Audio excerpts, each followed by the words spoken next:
here. So I said, you know what, let me come on early right now. Because yes, doo, doo, doo, doo, doo, doo, doo, doo. It is Saturday morning, you guys. Hi, damn you. You could have went anywhere. But the fact of the matter is that you came here. I appreciate you. How everybody doing this morning? It's your boy Bugatti NYC. Trump, how many more people will be arrested in the Jeffrey Epstein case? We're going to get into that and much, much more after I get the camera straight. Let's go. Hope everybody had a fantastic evening. Y'all know what it is. It's our bottom line. Time to get it in. Could have went anywhere. Fact of the matter that you came here to chill with me. I really appreciate it. See if I can get this on point for us this morning where it's really nice. Want to get a real good, clear view right there for all of us this morning so that we can see everything. Who we got up in the building this morning? Let me see who we got here this morning. Hey, we almost there, y'all. We close. We close. I'm going to be greedy. Hold on. I'm going to be greedy. Try to get it all.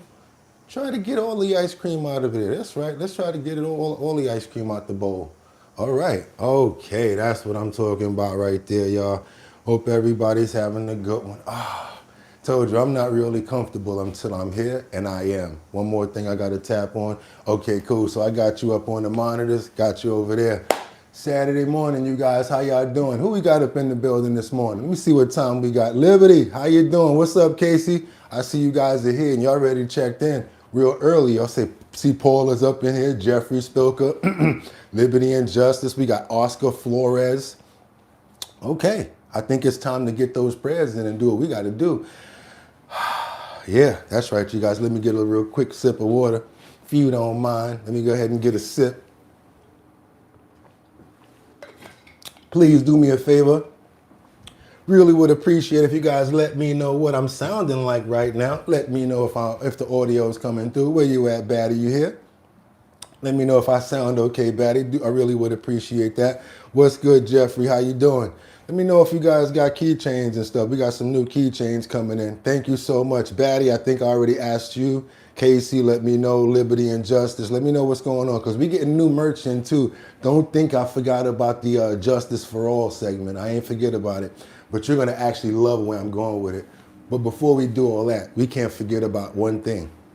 We got to get those prayers in, because nothing goes right until we put it up in the air. That's right. We got to do this for everybody here. I want to pray for all of our friends, all of our family, for us, for all of the animals, every single person that's out there that we love and care for. You guys, I want to pray for calmness. I want to pray for peace. I want to pray for just understanding so that we can come together on common grounds and solve things with great solutions. Who we praying for this morning? Liberty and Justice. I see you. Praying for Mark Dorfman. That's my brother right there. I see Ashley in the building. Ad Rains. Rebecca Lon Yen Bueno. How you doing, sis? I hope you're doing good. I see Luigi's up in here this morning. Okay, who else? We got Winter Rising. Winter Rising's up in the building. Good morning, Winter Rising. Who else we got up in here? Come on, I got some time for a couple more.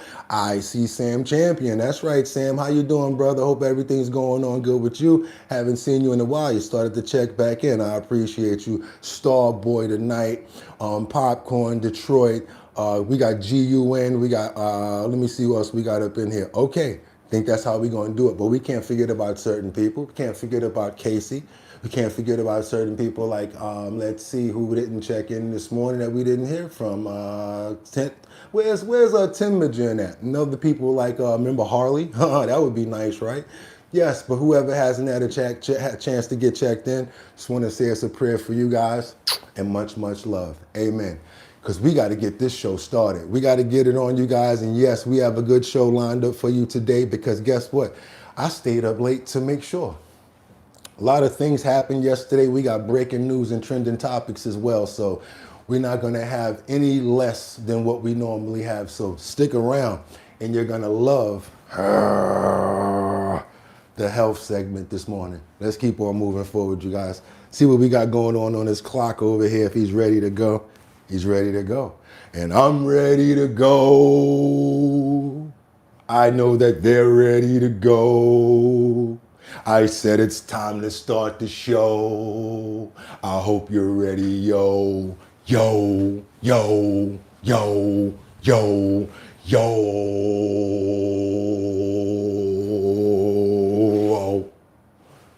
And we wind it up. Wind it up. Wind it up. It's 6 o'clock somewhere. I think it's 6 o'clock here right now. You ready? I think it's about that time. Come on. I'm ready to go. I said it already. Woosa.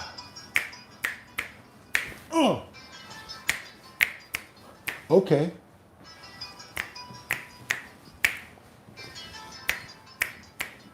And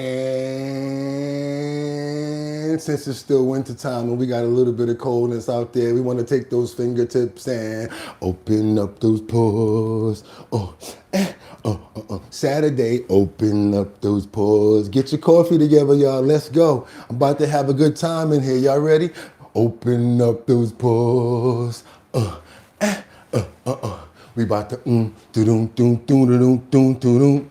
Do-dum, do-dum, do-dum, do-dum, do-dum, do-dum, do-dum, do-dum, do-dum, do-dum, do-dum, do-dum, do-dum, do-dum. I had to learn this for y'all. Do-dum, do-dum, do-dum, do-dum, do-dum, do-dum. It happened the moment do-dum, do-dum, when you were revealed. Do-dum.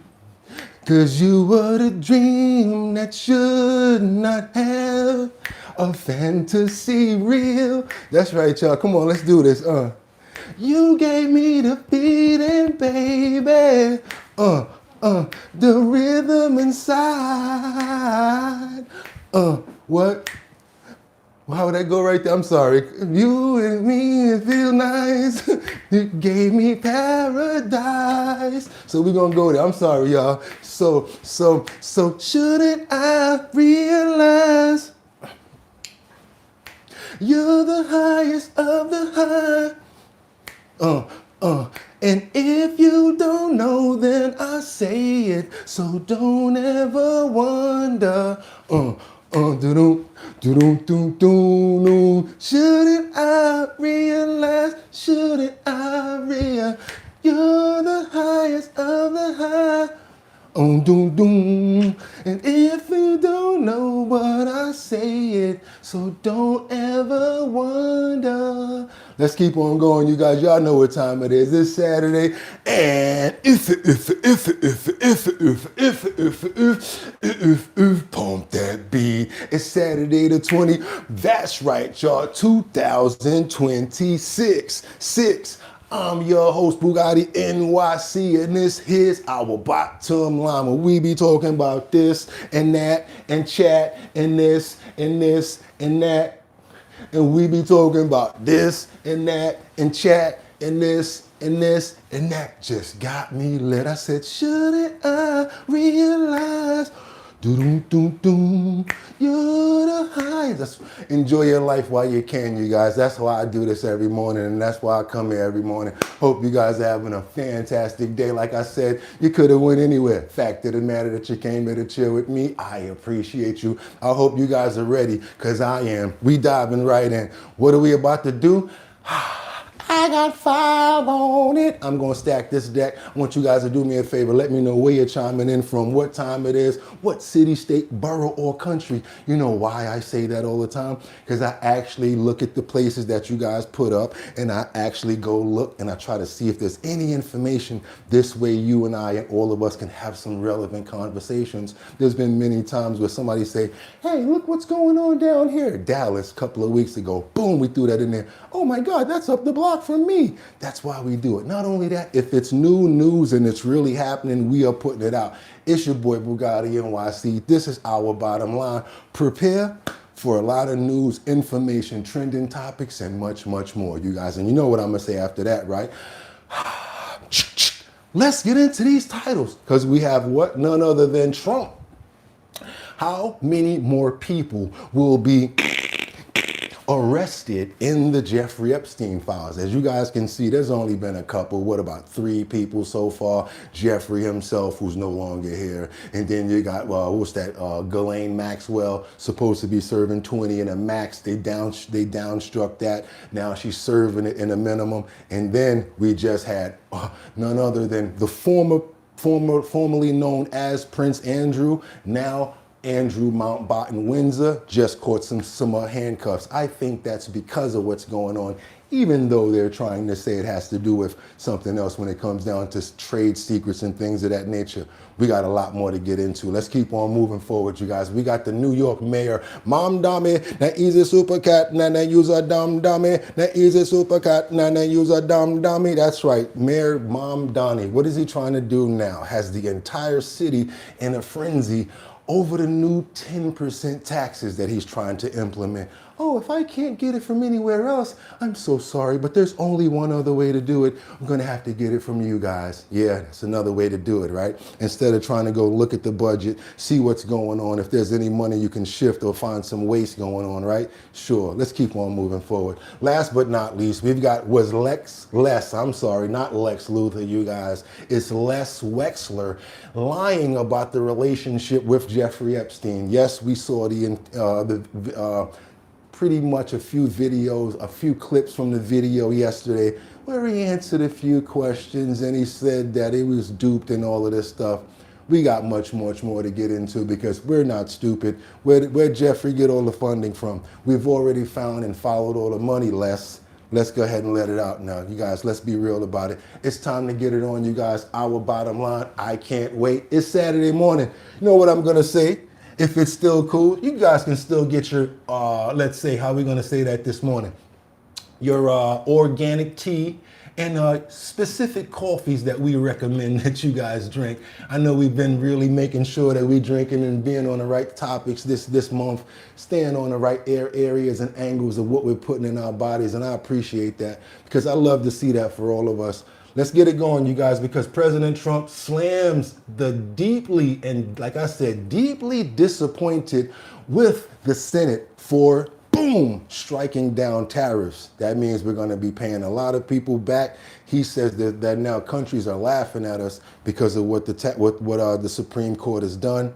He has probably excluded two justices, that being Kavanaugh and one other one. But he says he's very disappointed with the other ones. Let's keep on moving forward, you guys. Double tap that screen to get those likes up. We got to get more people over here, let them know what we got going on. Let's go. The Supreme Court's ruling on tariffs is deeply disappointing, and I'm ashamed of certain members of the court, absolutely ashamed, for not having the courage to do what's right for our country. I'd like to thank and congratulate Justices Thomas, Alito, and Kavanaugh for their strength and wisdom and love of our country.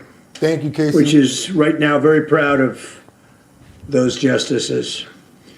When you read the dissenting opinions, there's no way that anyone can argue against them. There's no way. He is PI'd right now. P-I-double-S-E-D. He pissed off right now. Foreign countries that have been ripping us off for years are ecstatic. They're so happy. He's not happy right now. And I don't know if that was my policy, I probably wouldn't be happy as well. But at the same time, I do want to ask you guys a question very early in today's viewing. And that question being, how do you feel about so far what's been going on with the tariffs? I can't do a thumbs up and thumbs up on that, but I would like to know, and I'll read a few of your comments.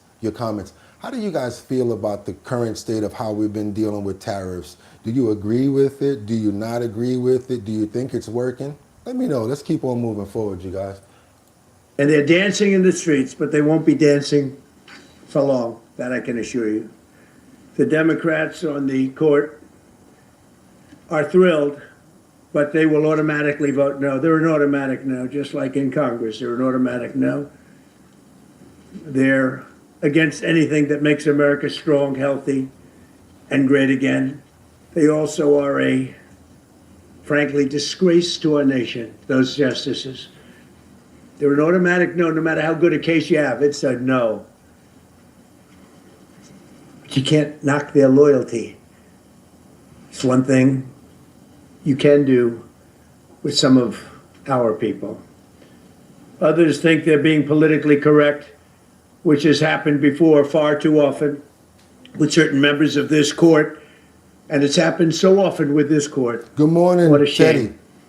Having to do with voting in particular, when in fact they're just being fools and lapdogs for the rhinos and the radical left Democrats, and not that this should have anything at all to do with it. They're very unpatriotic and disloyal to our Constitution. It's my opinion that the court has been swayed by foreign interests and a political movement that is far smaller than people would ever think. It's a small movement. I won by millions of votes. We won in a landslide. With all the cheating that went on, there was a lot of it. We still won in a landslide. Too big to rig. But these people are obnoxious, ignorant, and loud. They're very loud. And I think certain justices are afraid of that. They don't want to do the right thing. They're afraid of it.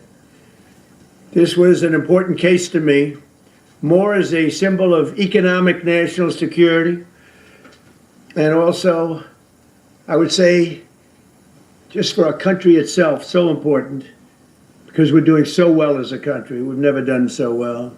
The good news is that there are methods, practices, statutes, and authorities, as recognized by the entire court in this terrible decision, and also as recognized by Congress, which they refer to, that are even stronger than the IEEPA tariffs available to me as President of the United States. And in actuality, I was very modest in my ask of other countries and businesses because I wanted to do, and it's very important, I wanted to be very well behaved because I wanted to do anything, I didn't want to do anything that would affect the decision of the court.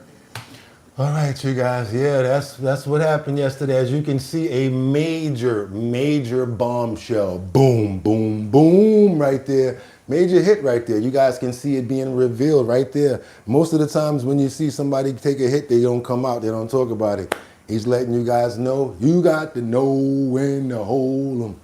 Know when to fold them. Yes, we're going to keep on moving forward, but I still want to know, what do you guys think? Because now we're going to go into the field a little bit where people, owners, restaurateurs, companies are now going to give their 1-2 about what they feel about it. Because again, I like to get, and we should get the real takes from the people that actually going to be feeling it. And we're going to see, hopefully, but I don't think so, because there's already a shift in the markets.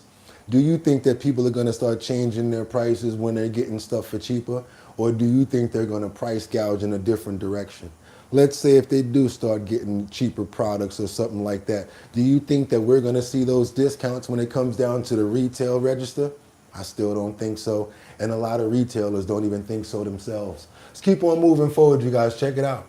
I'm glad to see that our Supreme Court has stepped up for America today and is hearing the people and seeing actual constitutional. This is Harmony Van Gundy of Blackbird Brewery. As you guys know, when it comes down to anything that's getting brought in right now from overseas, the tariffs have shot everything up, from coffee to beer to hops, every single thing, especially when it comes down to imports. Let's check out what the real people are talking about.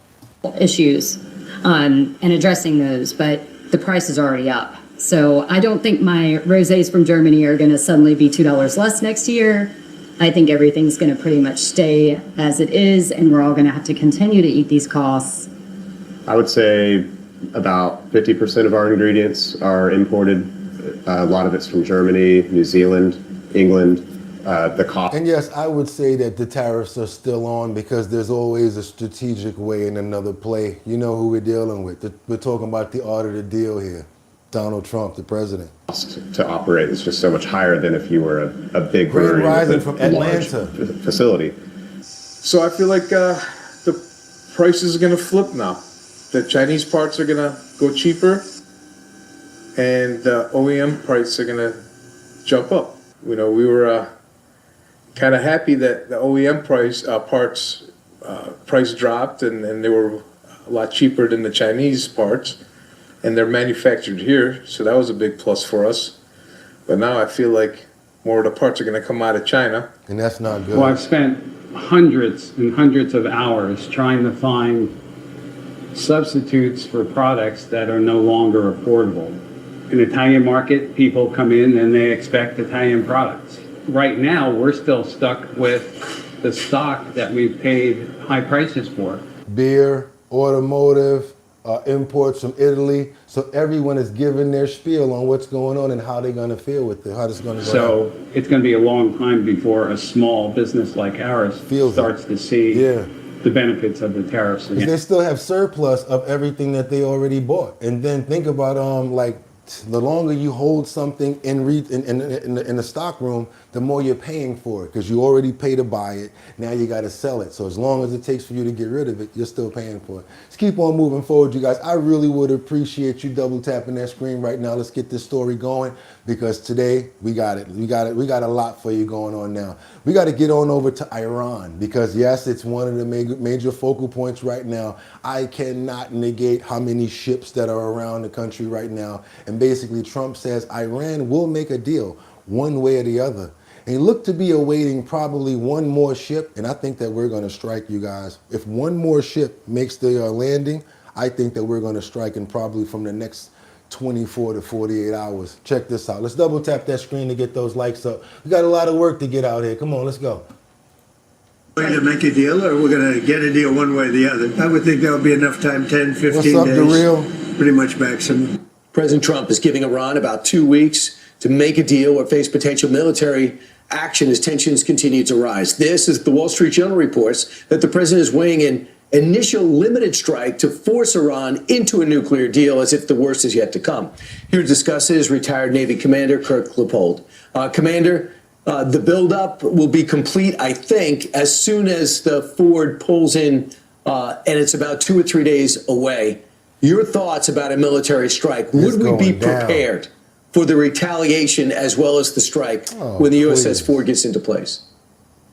Well, I think, Brian, what you're seeing is Trump always considers options, and getting the Abraham Lincoln Battle Group is into place. It is ready to go. We've flown additional forces in there, both aircraft and additional ships. We've now got something like near and dear to my heart, the Arleigh Burke-class destroyers, about 7 of those, a guided missile submarine. There are a number of assets we're putting into place. When you see the Gerald Ford get to the Eastern Mediterranean, where they're close to Israel, they're within striking distance. Then choose to go through this Suez Canal and down the Red Sea, they could join up with the Abraham Lincoln, and you're going to have a true battle force there to give President Trump the greatest number of options available so that Iran understands we are done talking. We are done listening to you drag out the negotiations. It is time to come to the table and be serious. So the Wall Street Journal has an exclusive story saying the president's considering a limited strike to show them what could be coming. Do you think that's an effective strategy? Would you sign off on that? No.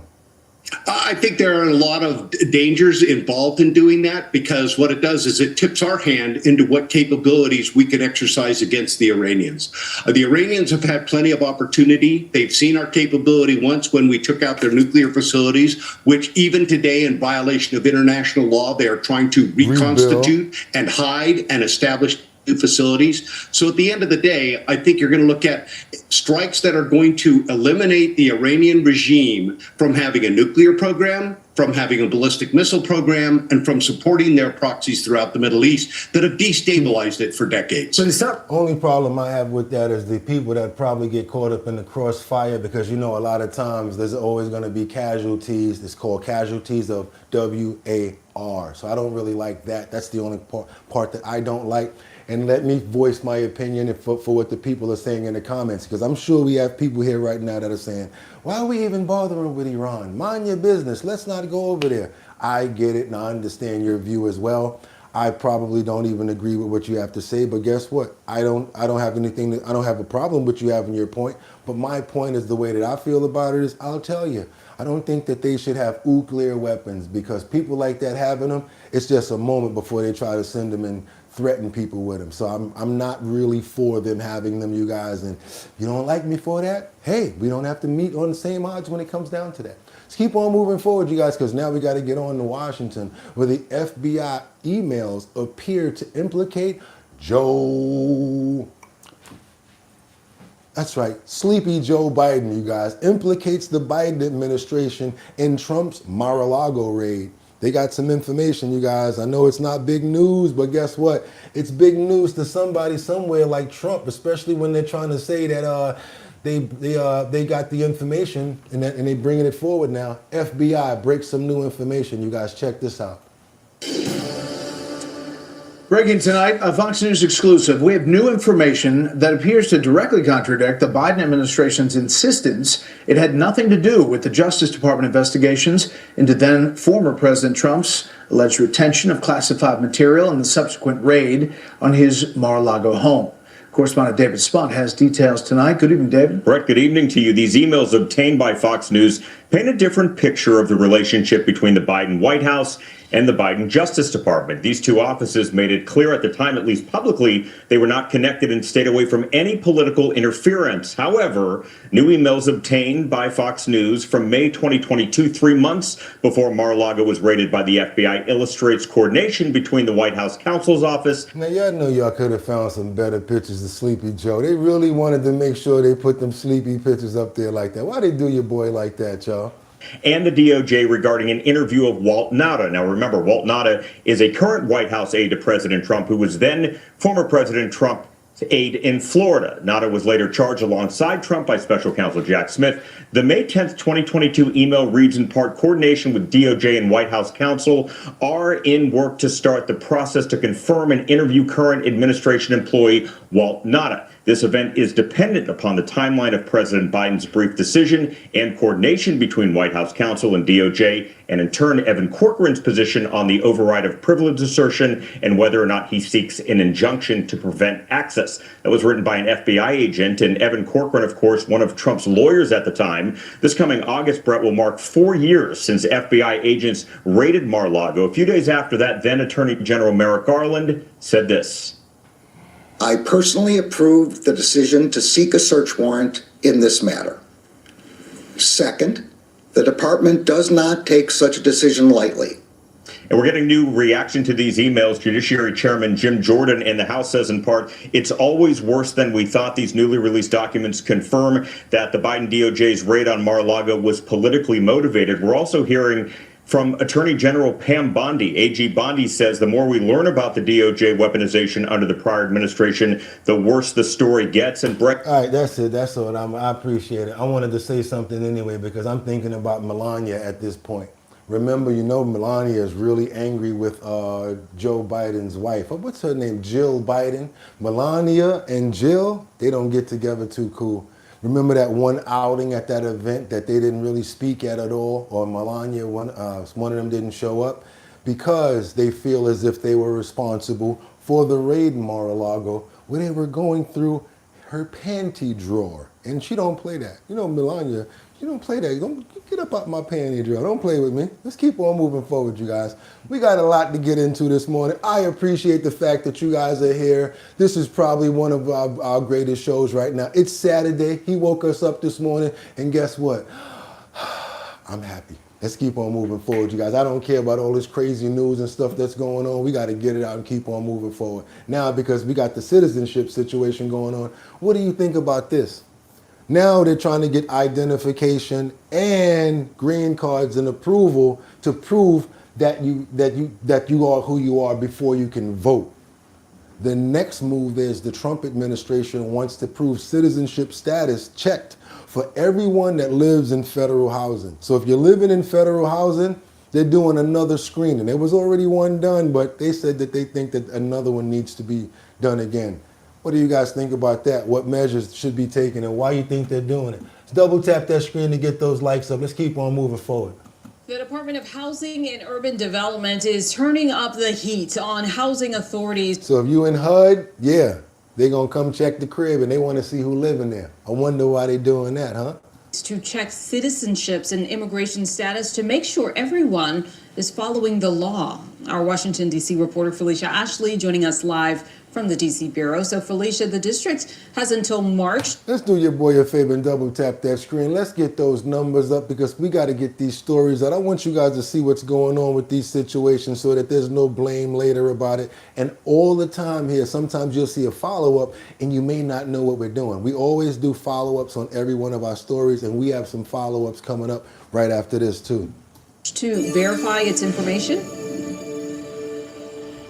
That's right. And DC Housing says that it's already been required to do this. HUD already requires all housing authorities to make sure they verify families' immigration status as well as their citizenship. Now, right now, what's happening Somebody is in that the they're comments said asking it sounds authorities good. to double check.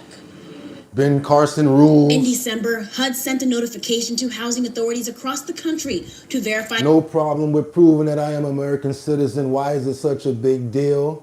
Blue dress, you funny. No one is above the law. This is a very pro-Republican channel, okay? Morning, everyone. Good morning, Liberty, Justice, Rebecca Lanyen. Okay, every time you get an emergency on your phone about a child being kidnapped, you know that you're going to a private island to be sacrificed or crazy. Whoa. By the status of families. This does not mean DC Housing or HUD policies have changed. The mandated review means DC Housing is confirming it has correctly documented its files. I spoke to Abel Nunez from the Central American Resource Center. He helps immigrants with housing in the DMV. He says what's being asked isn't anything new. How it's being done and the why is what's different. The reality is that for many years, HUD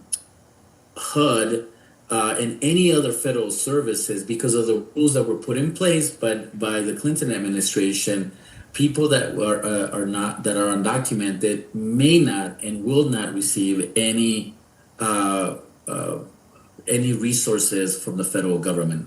Now, if you guys heard that, that was implemented by the Clinton administration. They're just trying to make sure everybody's following policy if you really listen to what they're saying now. And that came from someone else, so yeah. Being housing, keep on moving forward, any you other guys. services that they may provide. You know, there's also issues of privacy when you transmit this amount of data, because they transmit everyone, and so that doesn't just apply to anyone. They're doing it under the rules that they're verifying that everybody is a citizen.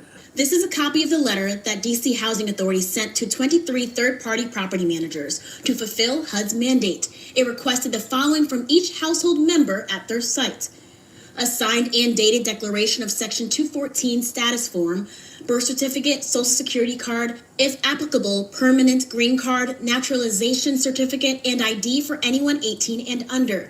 They had until today to provide that information. DC Housing says it's still waiting on documentation from 2 property managers. Whoever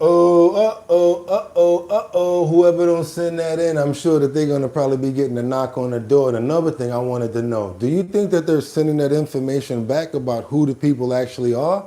That wouldn't be good. I don't know about that. I don't think that'd be too cool. That was like a little, seem like probably an invasion of privacy. I'm not so sure about it, but what do you guys think about that? I see a lot of people in the comments that are saying drain the swamp first. What else we got up in here? So you have to have more identifying information to get in HUD housing than you do to vote. Okay, good comment right there. I like that, Winter. What else we got over here? Only citizens should have the benefits. Only citizens should be able to vote. Common sense lost on you, pal. Okay, who said that? I don't know. Jordan Dougherty. Let's keep on moving forward. We got a video resurfacing for all of the people that says that Donald Trump is a real racist. I like to bring this point up because everybody wants to try to grill me like, yo, you a Republican? No, I just tell the truth. I'm not a Republican or a Democrat. And then the Democrats get mad at me because I'm not a Democrat. Like I'm supposed to just automatically, you know what I'm saying? Sorry, I ain't doing that. I never did it in my life for anything. Grew up in the craziest neighborhoods. Could have joined all types of guilds names. Never did it. Wasn't that type of person. And if you're wrong over here, we tell you you're wrong. If you're a Republican and you're wrong, we tell you. If you're a Democrat and you're wrong, we tell you. If you're an independent and you're wrong, we tell you. I don't know about you guys, but I do not follow anybody blindly. I've always been my own man. Probably why we're still getting it from the ground up over here, because we don't brown nose anybody. And if you don't like it, sorry, that's how we get down. Another thing, lying, that's something we used to do when we were kids. Have no time to be lying. I'm a grown ass man. What you gonna do, jump through the phone and beat me up? Got no time to be lying to nobody. Let's keep on moving forward, because now what I wanted to really get into is this video that's resurfacing of Jesse Jackson, who's talking about Trump, praising him, and as a black minority community supporter. So the people that don't like when this happens, it's not a lie, it's not AI, it's not, it's the truth.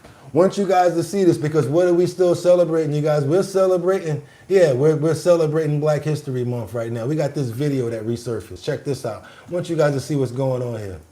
What type of racism is this? I now want to bring forth a friend who has, rest in peace to the late, great, phenomenal legend, pioneer, great pillar, Jesse Jackson, Reverend Jesse Jackson. He is deceptive in that his social style is of such. One can miss his seriousness, and his commitment for the success is beyond argument.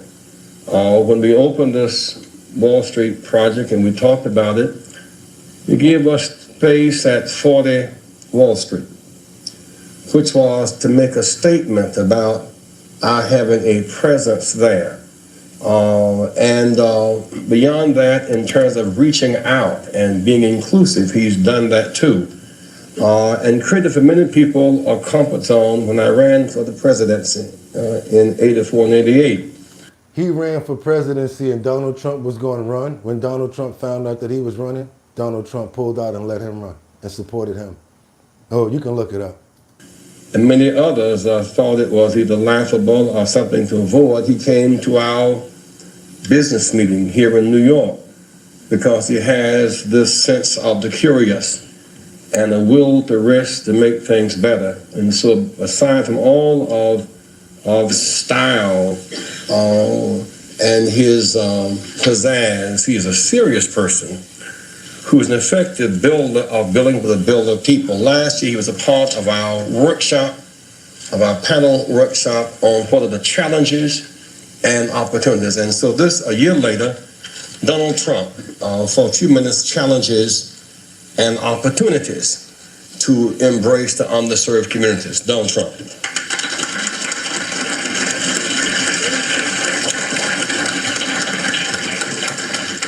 Well, it is an honor to be here, and I was with Jesse last year, and we had a lot of fun, and it was a little different. Jesse started off by saying, most of the wealth in this country is in the hands of a few. And I thought to myself, is that a bad thing? He's always been like that, y'all. That, Jesse? But he did have an expression last year. Y'all gotta do your boy a favor and double tap that screen to get those likes up. I really would appreciate it. It gets more people over here to see these stories and get the truth out. You think this is AI? Go look it up on your own computer. But you don't want to, right? Come on now, show some love. All you gotta do is hit the screen 2 times so it can be like, bing, like. And many people will get to see the show, because what happens when that happens, when enough double taps go up, YouTube sends up that header and people see it and say, what's going on over here? And they get to see the show. We got a lot of educational and much more coming up. Let's keep on moving forward, you guys. Let's go. And I was just telling Roger, he had an expression last year, the wall on wall must fall. And you haven't used it today, and I'm very disappointed in this, Jesse, because I thought it was a great expression. And I heard the expression about 14 times, and then he came to me at the end of the session, and he said, listen, I want some office space in your building on Wall Street, because the wall on wall will fall. And I said, it's okay, Jesse, I'll make a good deal with you. I'll get you some space. You'll pay about $40 a foot.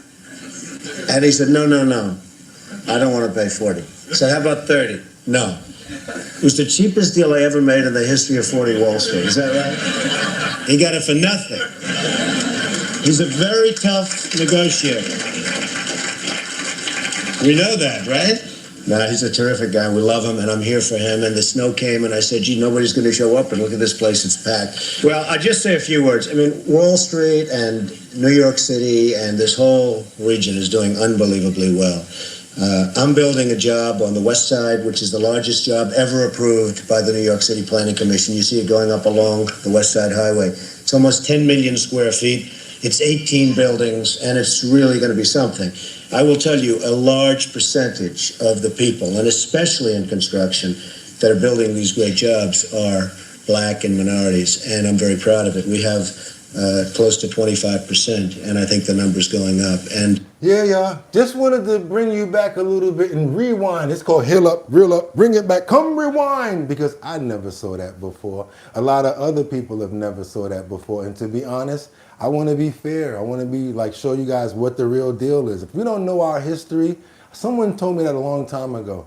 If you don't know your history, there's no way you can really know where you're going. So it's good to reflect sometimes and go back and get the real accounts of what's going on. And then we make our own assumptions and our own assessments. I know there's a lot of people angry at me right now for showing that clip, but hey, this is called Our Bottom Line, not let's play a game and pull the wool over people's eyes. Let's get to the bottom line over here, you guys. And someone said they double tapped that screen so much that they might get a restraining order. I really appreciate you. Keep on tapping and let's go, you guys, because I didn't show you guys the Mom Dami clip. I was so excited about this one.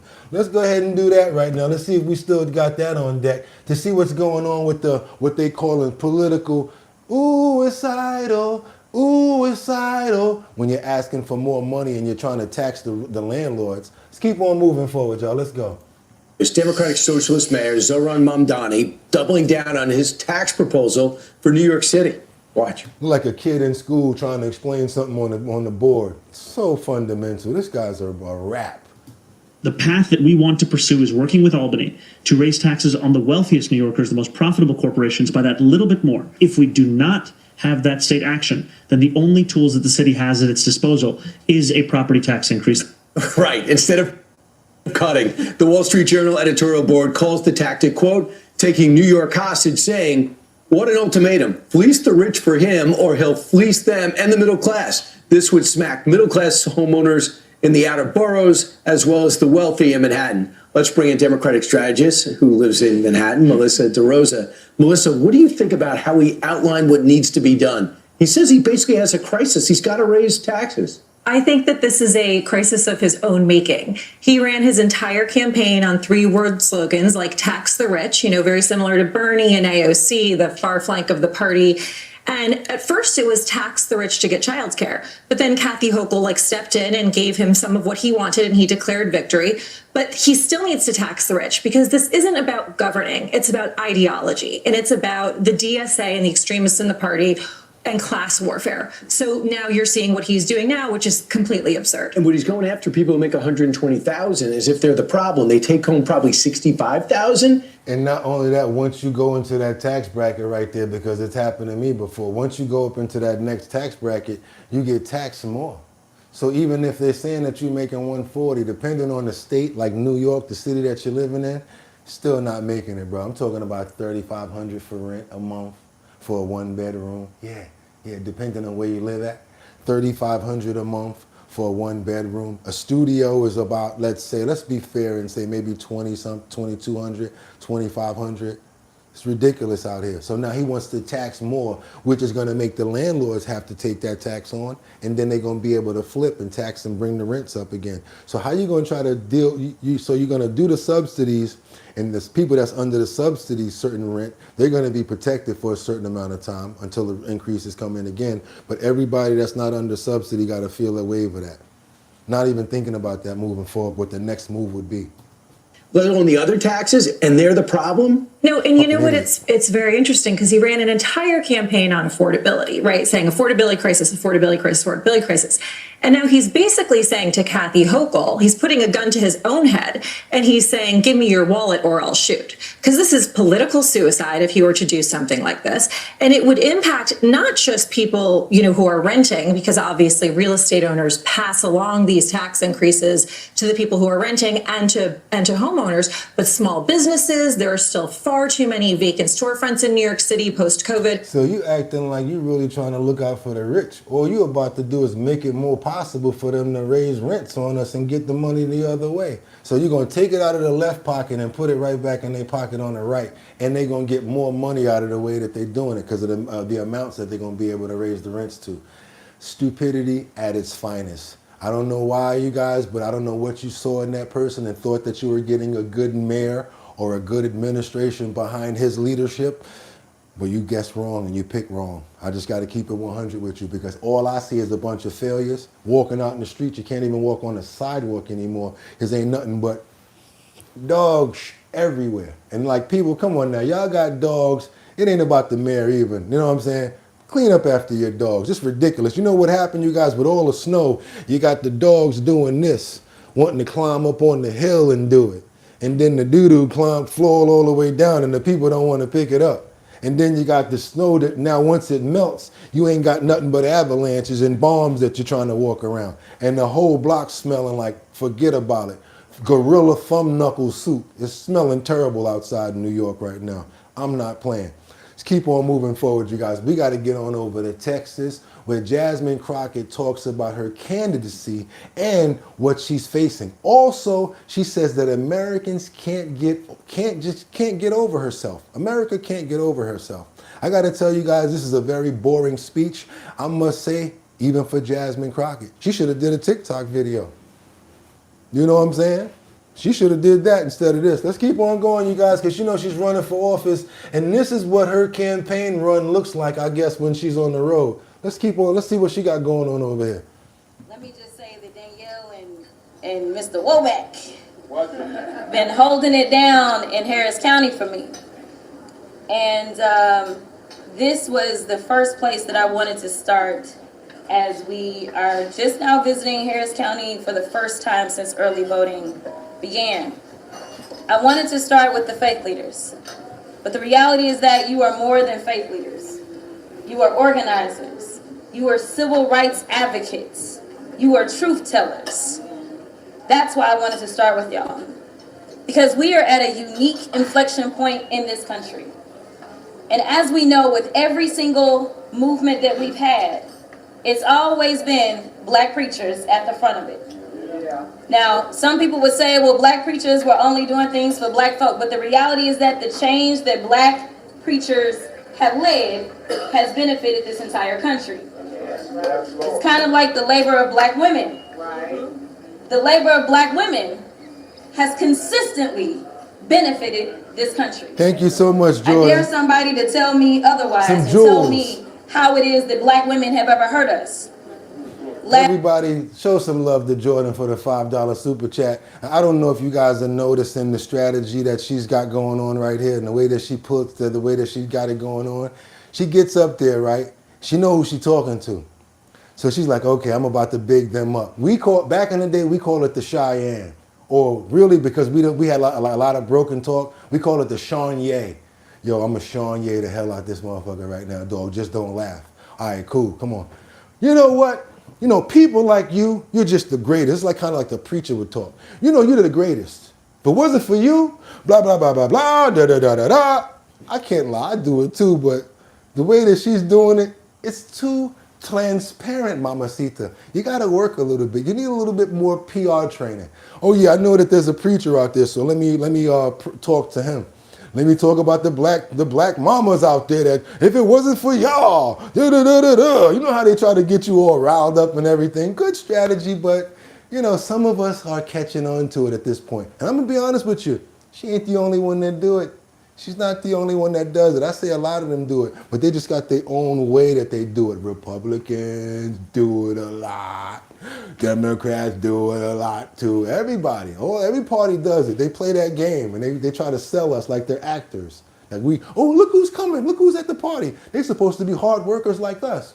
I think that I heard somewhere back in the day that all of the administrators, they used to actually have regular jobs. And that's what would keep them on the regular level. If I'm wrong, please correct me. But I did hear that they used to break at a certain time of the day, go to their regular jobs and come back. That kept them grounded and understanding what the real working man and things would actually, when people that were actually really invested in the community and in the real world, instead of being on these high levels, acting like they're rappers or they're actors and all of that, trying to do TikTok videos. This whole thing is a sham right now. You think I'm lying? I started to notice it when Ronald Reagan, not trying to diss, but an actor, and then Arnold Schwarzenegger, an actor. The bigger actor you are, you can be the president. Let's keep on moving forward. Double tap that screen to get those likes up. And I'm not hating, but we happen to be a country that really likes the people that have like a following, and we think that that's the people that we should follow. I'm starting to notice that. And that's both parties. How about that? All parties. How about that? Last time I checked, especially when it comes to the Democratic Party, there is one group that has never faltered. It is Black women. So, as people have a lot of opinions, I just want to be clear about what the facts are, especially from a historical standpoint. When it comes down to those close wins, it is Black women that have taken them over. So here it is. There have been so many people that have theorized about what it takes to win in Texas. They have told us what will work, what won't work, and the reality is that in the last 30 years, ain't none of it worked. And your speech ain't working neither. If I was there, they'd be like, who's that? Get him out of here. Saying. They tell you to keep doing the same thing over and over, insisting that it will yield a different result. Now, Jasmine, you know, I think you're a very beautiful lady. I'm not a Democrat or a Republican, and sometimes I agree with her. You guys know, sometimes you see me say, you know what, Jasmine, she's right about that. You know, Chuck Schumer's right about that. I don't always go on, I don't pick one side over here. But today, I have to be honest, and I'm just gonna say, I'm gonna go out on a limb here and say, you could have did a little bit more work on this speech and probably had a little bit of seed planted. Like, you supposed to yell a little louder.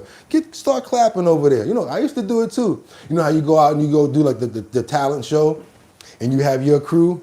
You're like, yo, I want 3 of y'all to stand over there. I want 5 of y'all over there. Be like, yo, what's up? It's your boy. You be out there rapping and everything, and the crowd's going crazy in the front. And people are like, yo, why the hell is everybody going crazy for this person? You didn't know that that was his people that he brought with him?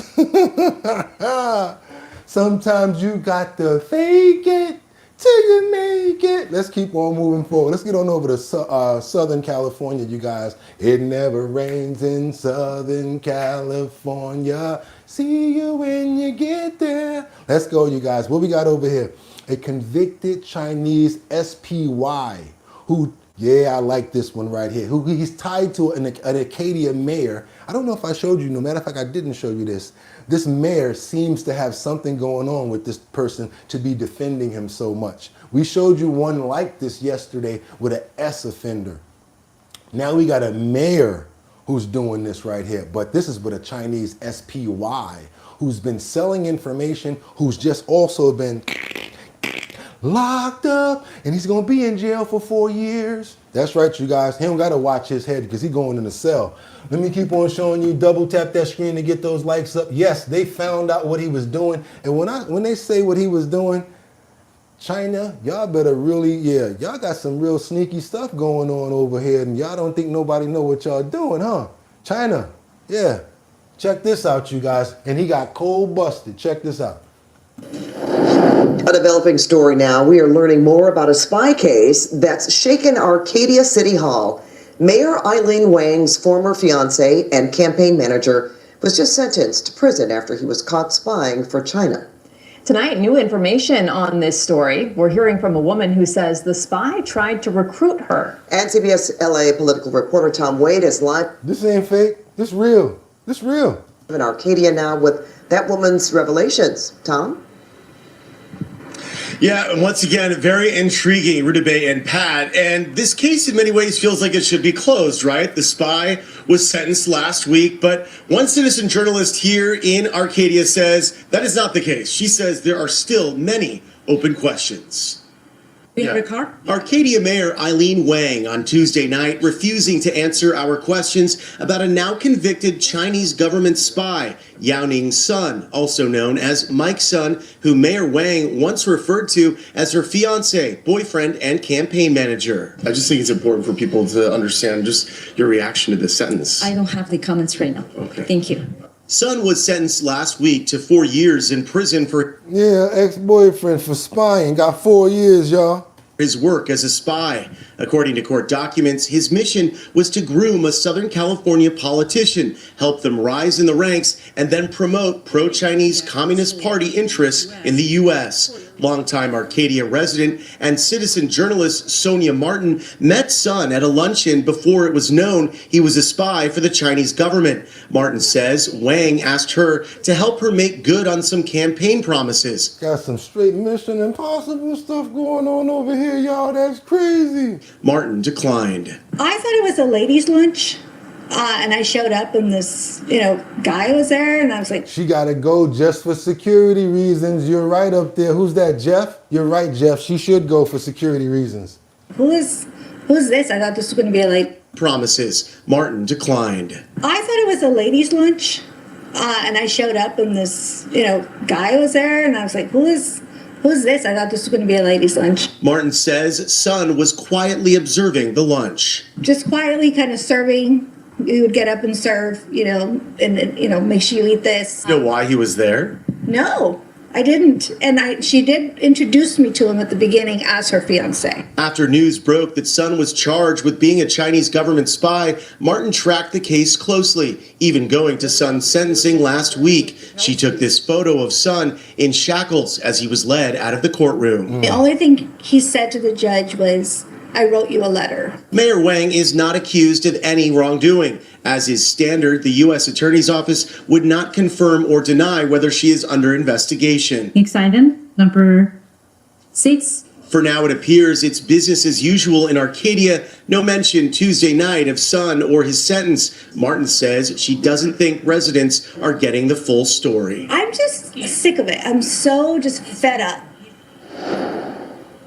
This is like a movie. I think she needs to be fired or investigated or something. What is she doing with him? Somebody said she was lonely. Lonely. I am so lonely. I need somebody to call my own. Happy Saturday, everybody. Do your boy a favor, double tap that screen to get those likes up. You know what it does? It gets more people over here to see stories like that they wouldn't have saw anywhere else. I really would appreciate it. If you haven't subscribed yet, what are you waiting for? Become a member. Also, double tap that screen, double tap that bell down there because it lets you know when we're on. Make sure when you hit it, it chimes and you get the thing that says for notifications. Hit that right there and you'll be straight. I really would appreciate it, you guys. Come on, let's keep on moving forward. It ain't over. And thank you so much again, Jordan, for the $5 super chat. You got your keychain. I appreciate it. I'm so glad you got yours. And guess what, everybody? There were 4 people yesterday and that sent their addresses. Yesterday, I said if we did over 500 likes, I would send out 2 keychains. So yesterday, instead of sending out 2 keychains,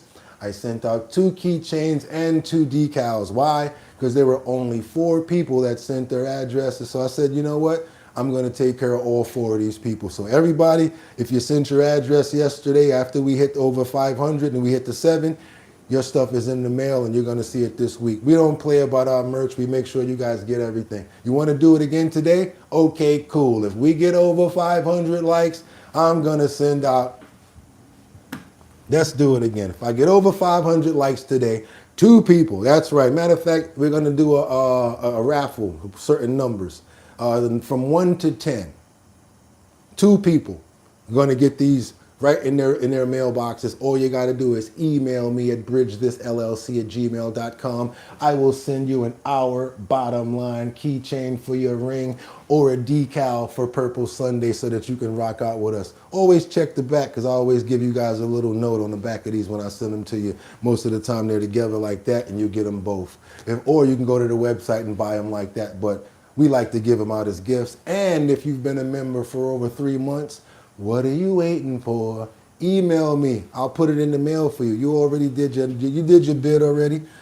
You've already showed your loyalty and support. So yes, I will send you your decal as well as your keychain if you've already been a member for over 3 months. Let's keep it moving forward, you guys. Let's get on over to New York where these teens have been arrested for hundreds that showed up at a takeover in Long Island. You guys remember last week they did this in the Bronx? Let's keep on moving forward. Double tap that screen to get those likes up. They've been doing these like meetings and like these crash pop-up things all of a sudden, and it's been a lot of them. And now the police are starting to fight back, and they're getting locked up, and they going into jail. But I'm sure their parents are coming to get them. Show you what's going on here. Let's double tap that screen to get those likes up. We got to get on over to LI. 9 people. I'm sorry, Queens. This is actually right where in the Green Acres Mall, where we actually did a Show Your Talent event, and we have the Big Drip in the L&W liquor store right in this location. So if you want to try the Big Drip and you're in this location, go head over to the L&W Wine and Liquors. Are under arrest after hundreds of teens tried to overrun a mall in Nassau County. Now, this gathering is part of what's being called teen takeovers on social media. This morning, we have new details now on those arrested. New Long Island Jonathan Gordon is at the Green Acres Mall in Valley Stream. Before we're learning about all of it. Jonathan. Well, right now, things very calm and quiet here at the mall. It was a much different scene here yesterday as all of this was unfolding. We now know from Nassau County Police that of the 9 arrests they made, all of them involved teens. Take a look at some of this video. It just shows the absolute chaos that unfolded here at the Green Acres Mall in Valley Stream. What you saw here is that here in Valley Stream, what you saw is from citizen video is that police were pulling, basically taking into custody these young people, these teens, as other young people were trying to get inside of the mall here. And it really was this sort of event that was spreading across social media, not just here on Long Island, but really in a broader sense as well. Earlier this week, there were arrests made at a mall, in the Bronx. You had another issue as well, where you had in the Hudson Valley, police were on high alert because of what was being spread on social media. So a lot of concern, and then things unfolded here as well. What we know from police is that no one was injured, but shoppers inside do tell us that while they were inside and things were sort of unfolding, stores were being shut down as police worked to get things under control. Now we All right, you guys. Luckily, nothing happened in that event, and it didn't go too crazy. My thing is I worry about the kids and what could happen, because sometimes they're not going to have any direction. Luckily, that was a safe situation where they probably just did it on the internet and they told everybody where to meet up at. But it could have went any other way. We don't want that to happen, which is why I get really fearful when it comes down to the times where these high school kids do these walkouts and they have these interactions with police. Don't really like those too much. I don't think that that's good. Let's keep on moving forward now, because yes, it's time to get into it, you guys. We got to get into this Jeffrey Epstein stuff. We've got it from all walks, and you guys know it's not just happening in New York, not just happening in Poland. It's happening where? It's happening in London. Let's get over to the government in London. It's not exactly Jeffrey Epstein, but it's about Prince Andrew. Let's go and get into it, you guys, because now the government is taking action to remove Prince Andrew, the artist formerly known as Prince Andrew, from the royal line of succession. As you guys know, he's 8th to be king. So if, people, all of a sudden something happens and they don't remove him, he wound up being king and get everything right back over again. So they got to do this the right way. I never understood what it takes to get somebody out of royalty, because they haven't done the actual full measures, which is to contact everybody, contact the local news, contact the papers. You've got to do so many different things that I had no idea about. Got to contact the US, got to contact Congress, just to let everybody know we don't want this person to be royalty anymore. Had no idea about this, guys. Let's double tap that screen and get those likes up, because Andrew, it's over. Second day, British police have been searching residences related to Andrew Mountbatten Windsor. The former prince was released under investigation yesterday following several hours of questioning over allegations of misconduct in public office. News Corp's Europe correspondent and Sky News contributor Sophie Ellsworth has the latest. Let's double tap that screen and get those likes up, y'all. Quiet today out the front of Wood Farm. There was a media pack waiting to see if Andrew Mountbatten Windsor would depart his residence there, but there was no sign of him today. But there has been some movement, some updates during the day, and the latest being that there is talk that the British government may take action to introduce changes via an act of parliament that would remove him in the line of succession. Now, he's 8th in line at the moment, and many people are outraged by this. His face looked like he don't know what to do. That's why my title yesterday was Andrew Snitch. This fool right here, he don't know what to do right there. They done took his name. They done knocked him out of his family cycle. They done kicked him out of the Royal Lodge. They done plastered his name everywhere. I'd be surprised if he don't himself. You see this fool right here? He look like he is on his last leg, boy. I'm talking about get me to the bar. Like he trying to get a drink going on right now. Yes, he's cooked and fried. Yo, who said he's cooked? The myth said he's cooked straight up and down, y'all. That he's had these allegations leveled against him. He was arrested yesterday on suspicion of alleged misconduct in public office, but he's still 8th in line to the throne. And this would also require the consent of all the Commonwealth countries, including Australia. Every British media outlet, every radio station, every TV network, every newspaper is asking the same question. And a lot of people are now saying the British public is losing trust in the royal family. This is incredibly... So yes, it's making the royal family look real bad because of all of this stuff that's coming out with them. And now we're starting to question them. I'm starting to question the royal family now because a lot of times when you scratch your scab and come open, you start finding all types of things inside. So maybe there was somebody else that was down with it and he wasn't the only one. That's why I think Andrew gonna snitch. He ain't going to no jail for no long amount of time. He's going to say, oh, so let me ask you a question. If I give you up a couple of people, will I be able to get out of this? You don't say. You don't think he going to snitch? He ain't used to doing no jail time. They should be scared to death right now. More scared of him than Jeffrey. He's a prince. He never been through that crap before. These allegations leveled against Andrew Mountbatten Windsor.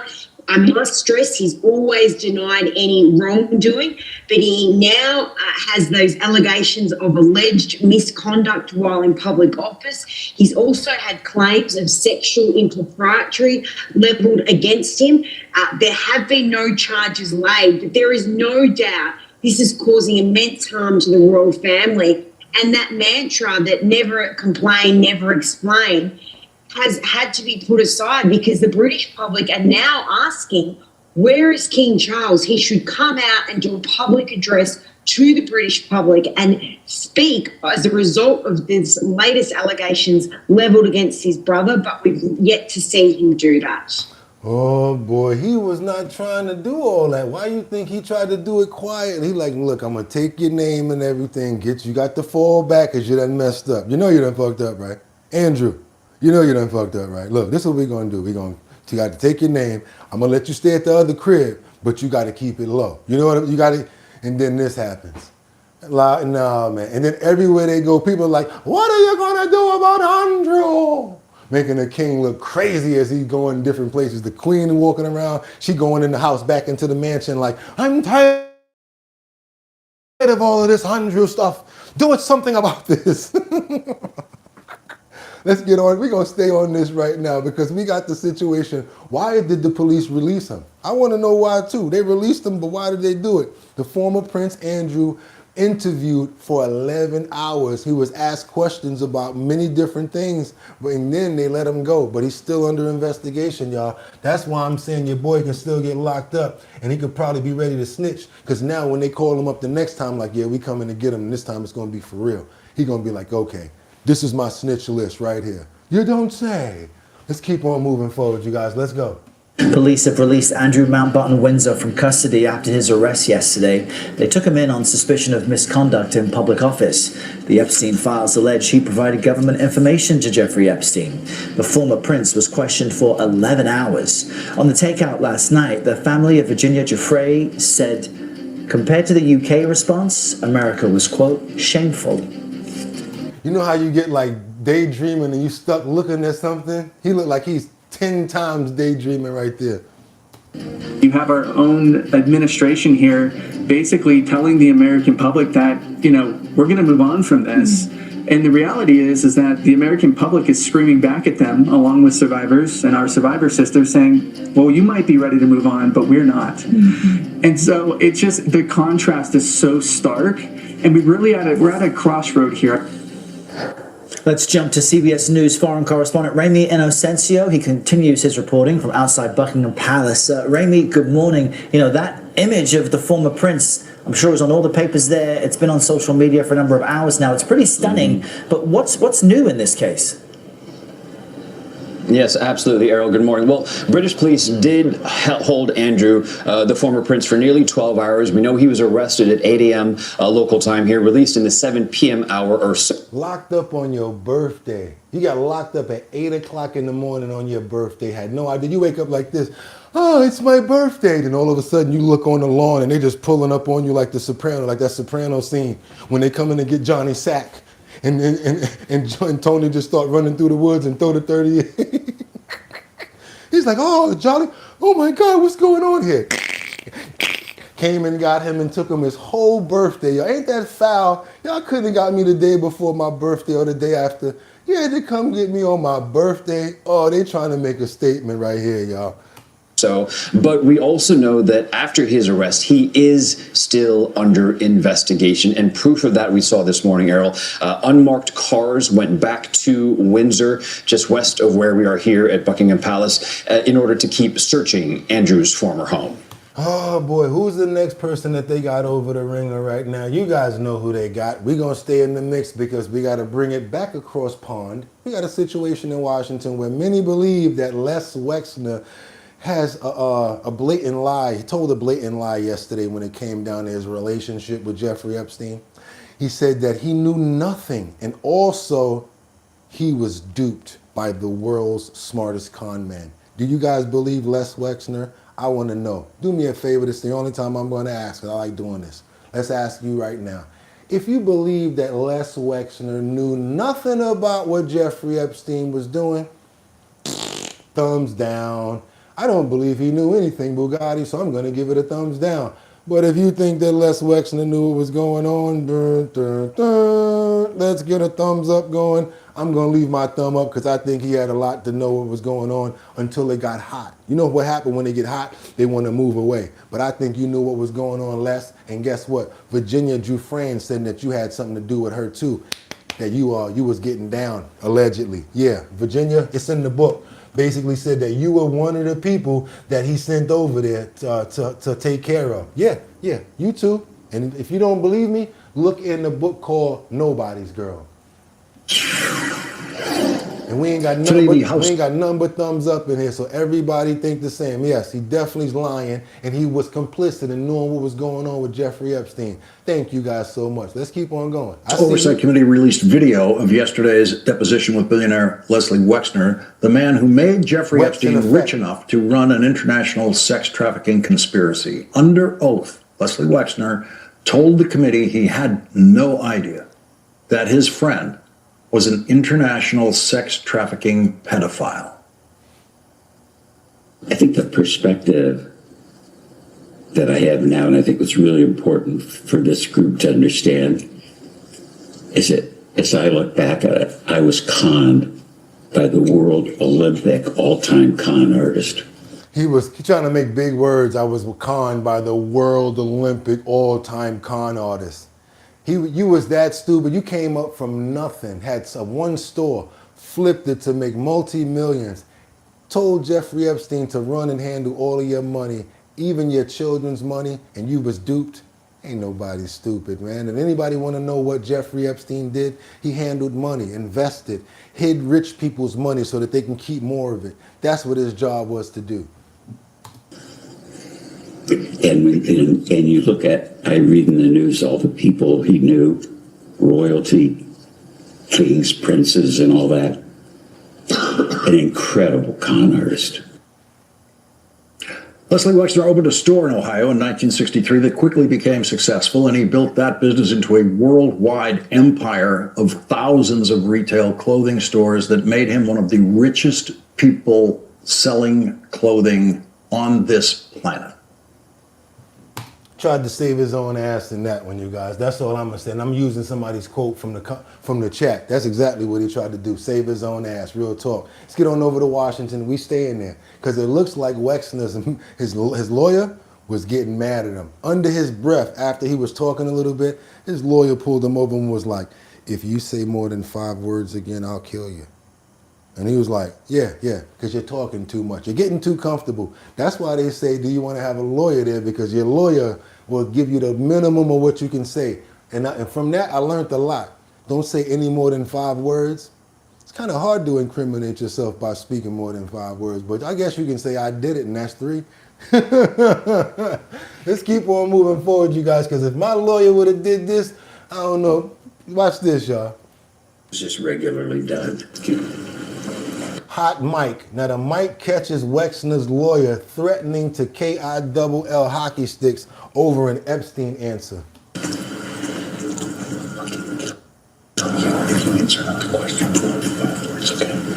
He said, I will effing KILL you if you answer that question with more than 5 words, okay? Answer the question. Okay. A discrete question on a different topic. I think the perspective that I have now, and I think it's really important for this group to understand, is that as I look back at it, I was... You know what that really is telling me right there? And they was going to say the same thing, but I wanted you guys to see that.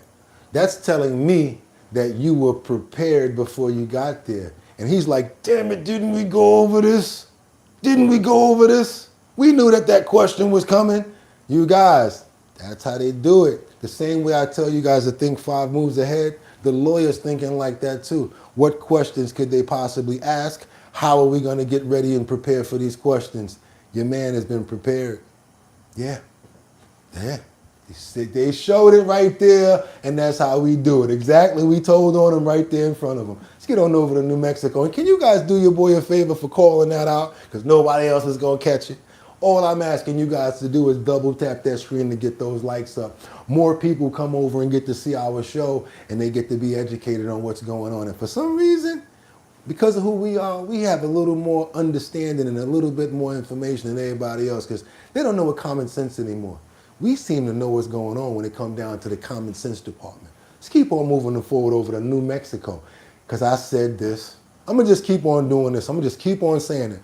Every time they pick at it, it's a little bit of hinto that goes on it. You know it's going to come to something, because I said that already. I told you guys weeks ago, Andrew getting locked up. Even if he don't go to jail, I said he was going to get locked up. I also think that something is going to happen at this New Mexico ranch, because now they was talking about they wasn't going to do nothing. Remember last week, right, y'all?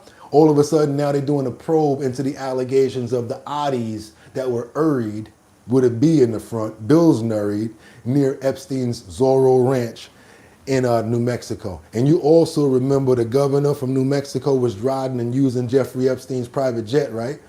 Ties, the ties that bind people. So I don't put nothing past nobody. What's up with that governor? What's up with that? Maybe they had something going on. I don't trust none of these people, man, when it comes down to it. Now you really got to be suspect about everybody. New Mexico's Department of Justice said on Wednesday the state was investigating an allegation that the late sex offender Jeffrey Epstein ordered the bodies of 2 foreign girls buried outside his remote New Mexico ranch. And they was talking about, oh, we're not going to look into that because it's allegations. But it was allegations from somebody that worked for him. Do your boy a favor, double tap that screen to get those likes up. Carol, I really appreciate the $1.99. Wexner's as evil as Epstein. I'm going to leave it like that. Carol, know what's up. Real talk. The claim emerged from documents released by the U.S. Department of Justice, which included an email from 2019 containing the allegation. A New Mexico spokesperson said it had requested an unredacted copy of this from the U.S. Justice Department. The U.S. Justice Department did not immediately respond to a request for comment. The FBI declined comment. A day earlier, New Mexico's legislature launched the first comprehensive investigation into accusations that Epstein sexually abused girls and women at the Zorro Ranch, 30 miles south of Santa Fe, for more than 2 decades. New Mexico State Representative Andrea Romero co-sponsored the... Notice how he likes secluded places where there's not that many people around, and he'll buy like a whole bunch of stuff. And same thing he was doing at like at the island. You don't see too much stuff talking about what he did in New York because I guess of the place of where it is. But he really seemed like he liked to go places far away or where he can just bring people to in secluded areas to do his nastiness. Let's keep on moving forward, Joe. The bill. And so to think that this was happening for decades, that this predator was preying upon women, people in our community, is not only terrifying, it's just abhorrent that we couldn't turn every stone over at the time that he could be held accountable. Let's keep on moving forward. You guys double tap that screen. Let's get those likes up. Let's get those likes up. Because you know, we got to go over to Las Vegas right now with one of the worst stories that I've ever reported on Our Bottom Line. Yeah. If it's not the worst story that I've ever reported on Our Bottom Line, it's one of the worst stories that I've ever reported on this show. Really, real talk right now. And I really would appreciate you guys to double tap that screen. It gets more people over here. Sometimes it takes the person to get to a point of feeling like they can finally say something to go ahead and be vocal about it. I've heard this and I've seen certain people themselves like, you know what, now that you said that, I can tell you about what I've been going through or what's going on with me. This story right here, it's gonna be even hard to verbally say. Las Vegas, the worst story so far ever on Our Bottom Line. We got a father who's accused of the number six, trafficking his own 2 daughters, starting off when one of them was 4 years old. Wood chipper, meat grinder, on slow. I'm not playing. Let's get this story up right here, Las Vegas. Y'all got some answering to do, like what the hell is going on with this? Let's go. Another horrific case of child abuse has emerged out of northern New Mexico. A Las Vegas man is accused of sexually exploiting his daughters for years. A warning, some may find the details of this story disturbing. News 13's Bianca Hoops reports from Las Vegas. I'm really wondering, what does it take to keep our children safe? And how, as New Mexicans, do we break this cycle? Shocking and graphic details outlined in court records describing sexual abuse of 2 girls as young as 4 and 7 years old. Yeah, 4 and 7 years old. These are the type of criminals right here that they just need to give to the people at night. We're gonna let you guys know when we opening up the gates and letting him out, and we're gonna just give him to the people. Please, y'all, go ahead and double tap that screen and get more people over here to see this. I really need more people to see this right here. This is crazy. Their father, 43-year-old John Lee, charged with 2 counts of human trafficking. Investigators say from 2012 to 2019, Lee allowed other men to have sex with his daughters in exchange for drugs and money. That includes Jonas Romero, who's accused of sexually penetrating one girl when she was 13 years old. You need your ass whooped severely, constantly, and don't let them DIE, y'all. Whoop them until he almost dead and feed them, get them fat and all that, then do it again. I'm bad, I know I shouldn't be acting like this, I know, but what he did, there's no, all that, oh Bugatti, man, I don't care about none of that. He need his ass whooping even worse. And don't let him go. We need to make him, punish him for a while. He was arrested today in Rio Rancho. According to court documents, the daughters told investigators the incidents happened in the Las Vegas Walmart parking lot and at his home. And their little tip and what they would pay them with? After the sexual exchange, the girls say they would be offered a toy from Walmart. Child welfare advocate Marilyn Beck. It's just so omnipresent how hurt our kids are right now. From child fatalities to, we've had just crisis after crisis after headline after crisis. This is the latest horrific child abuse case to come out this week. 38-year-old Sonia Jimenez is accused of giving birth inside a portable toilet at Burn Lake in Las Cruces Saturday, then disposing her body in the holding tank. Also over the weekend, police say 28-year-old Yalisha Smith set her Albuquerque apartment on fire with her children still inside. Police say they found the children covered in lighter fluid. A judge ruled today she will remain behind bars until trial. Then on Tuesday, San Juan County deputies arrested 43-year-old John Hannon after they say he killed an 11-month-old and burying his body in a shallow grave near Farmington. We are the most dangerous place in the entire United States for children. we can do better. Bianca Hoops, KRQE, News 13. The state filed a pretrial detention motion to keep John Lee locked up until trial. CYFD says they've had no history of investigating him or his children. Oh man, like I'm sorry y'all, but like what do you say? What do you say after something like that? What do you, I want to pray for those girls and anybody else affected by him, because if that was going on for that long of a period of time, I'm sure there was probably other stuff going on. And he had a lot of people that he was doing that with and imping them out to, getting $200 to $300 for doing that, or maybe some D-rugs for imping out his own angels. Could never even imagine doing something like that. He deserves F penalty or even worse. Wood chipper, meat grinder on slow, blender on number 1. And I just want to pray for the kids again, and anybody, any children that have been affected by this right here, anything like it. I really hope that you have the strength and the energy now to come up and tell, because it's not you, it's not your fault, you did nothing wrong. Amen. It's a lot of time. And you see what they said that they was doing? They was telling them they can go inside in Walmart and get a toy after it was over. Oh, man. All right. I got to keep on moving forward, you guys. And I said I was going to do this when I got to this part to try to break the monotony a little bit. You guys know where this came from? Up in the club. Yeah, because it kind of has the same sort of topic right now. Staying on the same sort of topic. Let's get on over to Los Angeles. Up in the club, community speaks out about situations like this.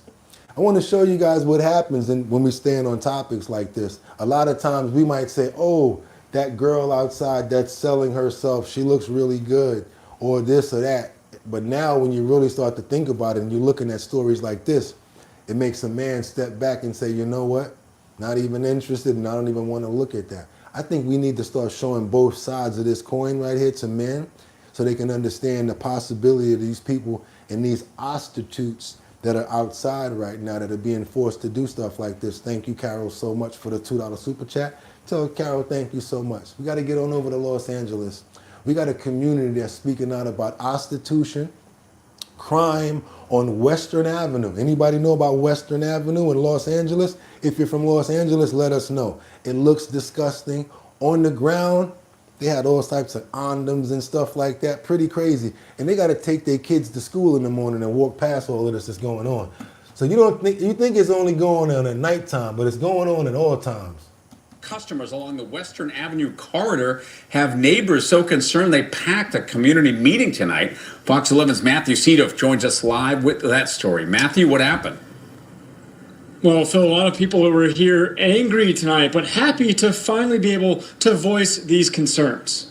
Anger erupting at a Los Angeles town hall. We need some answers. Residents from Larchmont to Koreatown fed up with seeing prostitution outside their homes, even schools. On our way to school around 8 a.m., these women who barely have on clothes curse at us. Sometimes it's worse. Last month, Fox 11 first exclusively exposed the issue in Larchmont.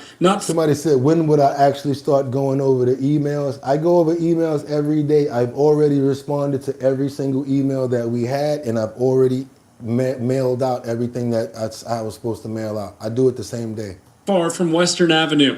We're having sex right here on the bench. Neighbors felt so ignored by city leaders they posted warning signs for prostitutes and johns that cameras are in use, but say still nothing has changed. Not just me picking up used condoms on my street, it's seeing literally 15-year-old girls on the corner. We've had just over 20 crisis clients. Victim advocates, LAPD, and Councilmember Hugo Soto Martinez here taking questions from frustrated residents. Can we at least have a police officer drive by the intersection? Officials say their goal is to get women off the streets and into supportive services. The lack of policing, and I understand we're short-handed, but if I go down there and try to get some help, they'll give me a number. Would you like to see more police out there?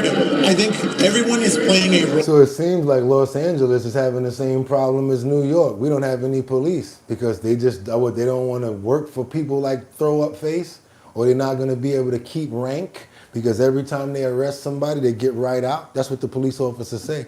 What's the use of arresting somebody? They get right out. The only way I can get real rank is if I get some collars, and I can't get the collars to stick because the liberal judges keep on letting them out. So what are we going to do? We rather go to another state, another place that's going to appreciate us, and that's why we get the mediocre officers. Yeah. And then if the police and if the criminals don't see the police outside, it's a free-for-all. When the cat's away, the mice will play. Role to make sure that the sex trafficking is eliminated. We brought different partners today. We had Journey Out, which I think is the most important one because that's how we're going to get the women out. Working with LA Sand, Bureau of Street Lighting. Oh, would you like to see more police out there? I think we have a really great team right now. That doesn't work for all of us. Residents tired of sending pictures like these to police, feeling like nothing happens. Start with the little stuff, broken windows, graffiti. Now hopeful this meeting is the first step to change. They're not doing that no more. You see, the thing about the police now, they try to do as least as possible because they don't want to get in any trouble when it comes down to defunding them and all of that. And they look at it like this. You guys told us you didn't want us out there. You didn't want us to be a part of it. So a lot of them, they're not really doing too much. I'm going to be honest with you. They see stuff going on and be like this. Like, yeah, whatever. I ain't got nothing to do with that. Exactly. They got to be done, call the precinct, but the cop is right there. He'd be like, no, don't tell me, call the precinct. Real talk, you guys. Let's keep on moving forward. Double tap that screen to get those likes up. We see what's going on out there, and not all of these people are out there because they want to be. Many of these girls out here are underage, they're minors, and they're being forced to do this. Threatened and talked like from their country saying, if you don't do this, we won't be able to pay back the money that you owe that we had to get you over here. And or your family back home will suffer some sort of consequences. We're not stupid. We know what you guys have going on out there. And hopefully they start to help these women in all of these situations that's going on. Got to tell you guys, a lot of it will work out if we get a lot of these illegal criminals. You okay with me with this one? Illegal criminals that are doing stuff like this out of here. We're going to pray for the women that are involved in this situation. Anybody that's actually took any losses or any sort of health issues that came along with it, arrests and all of that. Hopefully you guys get better and move on with your lives because it's not worth being out there and it's very dangerous. You definitely want to pray for the people that are out there because you never know what they're going through that has them out there. Amen. We got to keep on moving on. Where are we going right now? Oh, that sounds about right. New York. And if you can make it in Brooklyn, like this 30-year-old man couldn't, sorry to say it, 30 years old, man got pow-powed, robbed in Brooklyn. No longer alive with us, you guys. That's it. No longer, nothing to say more about him. That's it, out the window, another Arbery, another what you call a statistic. And it's another one that we got to talk about because it happened. Another sad story to report, but it just keeps on going on. That's why I don't rock in Brooklyn and the Bronx too much, you guys. I got to be honest with you. People be like, yo, you from New York? You must be from Brooklyn. I'll be like, why? I'm good. No, thank you. Good morning, and thank you so much for watching. Remember when Little Kim said, better have a pass when you cross that bridge? Yeah, she was not playing. I'd be like this, bing, bing, bing, ding, ding, ding. Call me what you want. Put the chain inside, straight up and down. I'm looking at everything that's going on. Call me what you want, but I'd rather get back to Manhattan alive. Let's go. News 12 Brooklyn, I'm Marcy Jones. There's lots to get to, and we start with some breaking news out of Crown Heights this morning. Investigators just released images of the person accused of shooting and robbing a man yesterday morning outside of a building on Lincoln Place. We've got News 12's Edric Robinson standing by at the scene right now with the very latest. Good morning, Edric. What can you tell us? Yeah, Marcy, police tell us this all started with a simple argument and ended with a man shot here and his phone taken. Right now, investigators, they want you to take a good look at this surveillance video showing the person they're now looking for. You can see the person's face very clear in this surveillance as they walk into a bodega there. Police say this happened Tuesday morning just before 11. A 30-year-old man was standing here on Lincoln Place just off of Schenectady Avenue when police say the person walked up and started a heated back and forth. Investigators say that's when the man pulled out a gun and shot him in the stomach. He then took his cell phone and ran off towards Schenectady Avenue. Paramedics, they got here quickly and rushed the victim to Kings County Hospital. He's expected to be okay. Now, some neighbors here say the violence here is frustrating and scary. Take a listen. You can't hardly just walk out your house, you know what I'm saying, without getting robbed. People will shoot each other. Now, if you recognize the person seen in that surveillance that police are looking for, you're asked to give their Crime Stopper hotline a call. In Crown Heights, Cedric Robinson, News 12 Brooklyn. You know how they do in New York? If you know anything, y'all gotta make the call, because we damn sure don't know our ass from our elbow. That's right, that's why we changed the titles of the names over here from alcohol, tobacco, and firearms to after the fact. Because they be like, well, we got the cameras, let's run it back. Yeah, that's how they take care of the crimes, you guys, after the fact. Nothing preventative, no preventative measures. Riding around, maybe doing something that they used to call patrolling. Remember the beat cop on the beat walking around the neighborhood making sure everything is okay? Nah, we ain't getting that. You getting beat, but it's gonna be on top of your head. It ain't gonna be by no cop. Let's double tap that screen and get on over to Chicago, you guys. We got to change, we're changing the D-rug landscape over here.